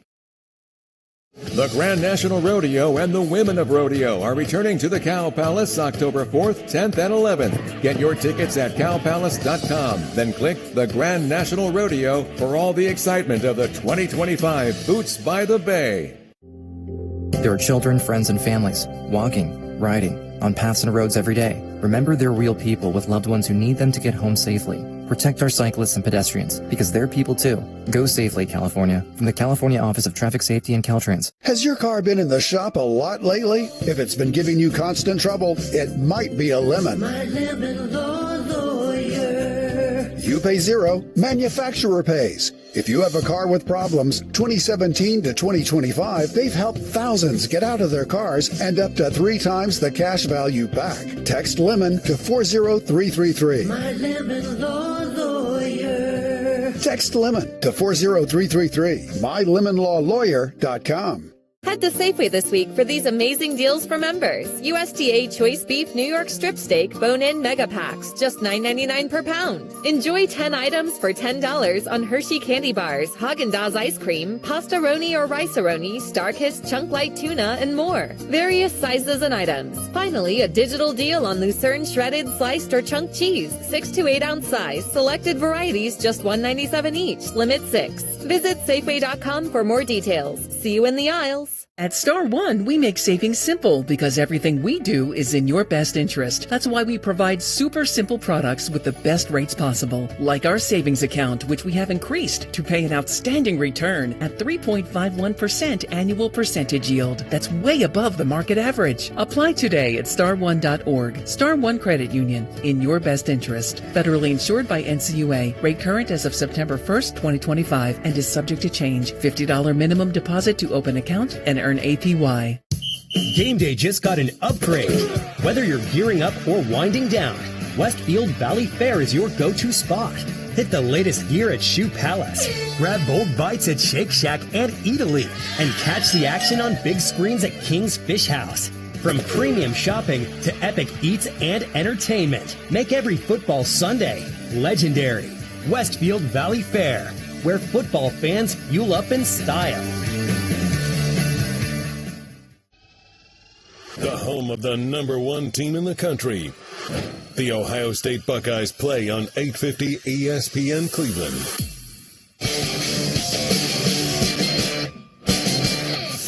I'm over it with Pat the producer. Can we figure out a way to not have position players go out there to lob up fastballs at, like, you guys know how big submarines are? What a question. Did you think they were little? I didn't think they were little. Why do people care so much about the generation that they're in? Like millennials or boomers or whatever, Zennials. I'm confused by everything Pat just said. Nuno, what are you? Boomer? What are you, Nuno? Boomer. Ugh. I'm over it. I'm sick and tired and over it. Get a life. Yes, each and every day at this time, our producer, Pat Costello, gives us items in and around sports, entertainment, his life that he is over. Brought to you by ZipRecruiter. If you need to hire for your business in 2025 and want an easier way to find qualified candidates, use ZipRecruiter. Try it free at ZipRecruiter.com/USL. One quick note before Pat goes. At one point, moments ago, CC randomly just said to Nuno, "You've done MMA training, right?" And Nuno said, "No, I haven't." Anyway, go ahead, Pat. I hate to pick on the Milwaukee Brewers. Kinda. I really don't. No, you don't. And this isn't about Mark Tauscher throwing a worse first pitch than Michelle. So congratulations to you, Michelle. I guess you guys are going to have jackets made or something now for the club. Yeah, we meet Tuesdays at 5. Yeah, he bounced it worse than yours somehow. Yeah. This isn't about that, though. On Saturday, the Brewers clinched their postseason spot, and their manager did something absolutely bizarre to me.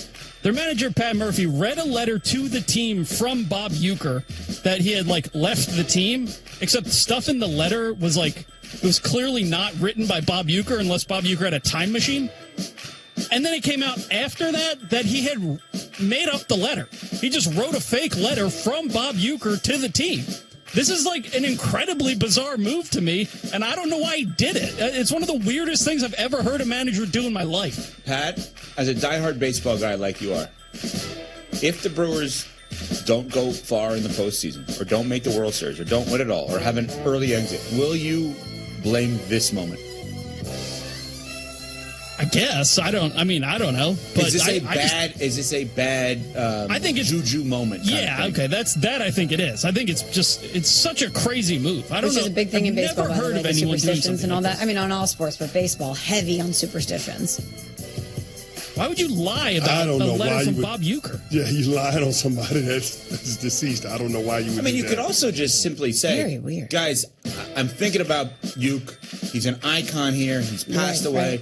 Right. I was thinking about like what he would say in this moment to us, and I keep coming back to what he would. I actually wrote it down, like what I think he would say, because it was so important to me, so meaningful to me, and I wrote a couple of notes because like I just think about him all the time, and I think about how happy he'd be or whatever the moment was with this. And let me just kind of give you what I think he would say, and for you guys to put this in your head and remember, this season is not only for you and your family and all the fans, but it's for Uke as well. Yeah, that's not that hard. It may be weird, but it's not hard to do. That's definitely weirder than, I don't know, it's not weirder, but they're both very, very weird. But then the team put the video out and was like, letter from Uke. But they knew it was fake because they put out a statement that was like, actually, he made that up completely. A hoax letter from Bob Uecker. So weird. Why did they do this?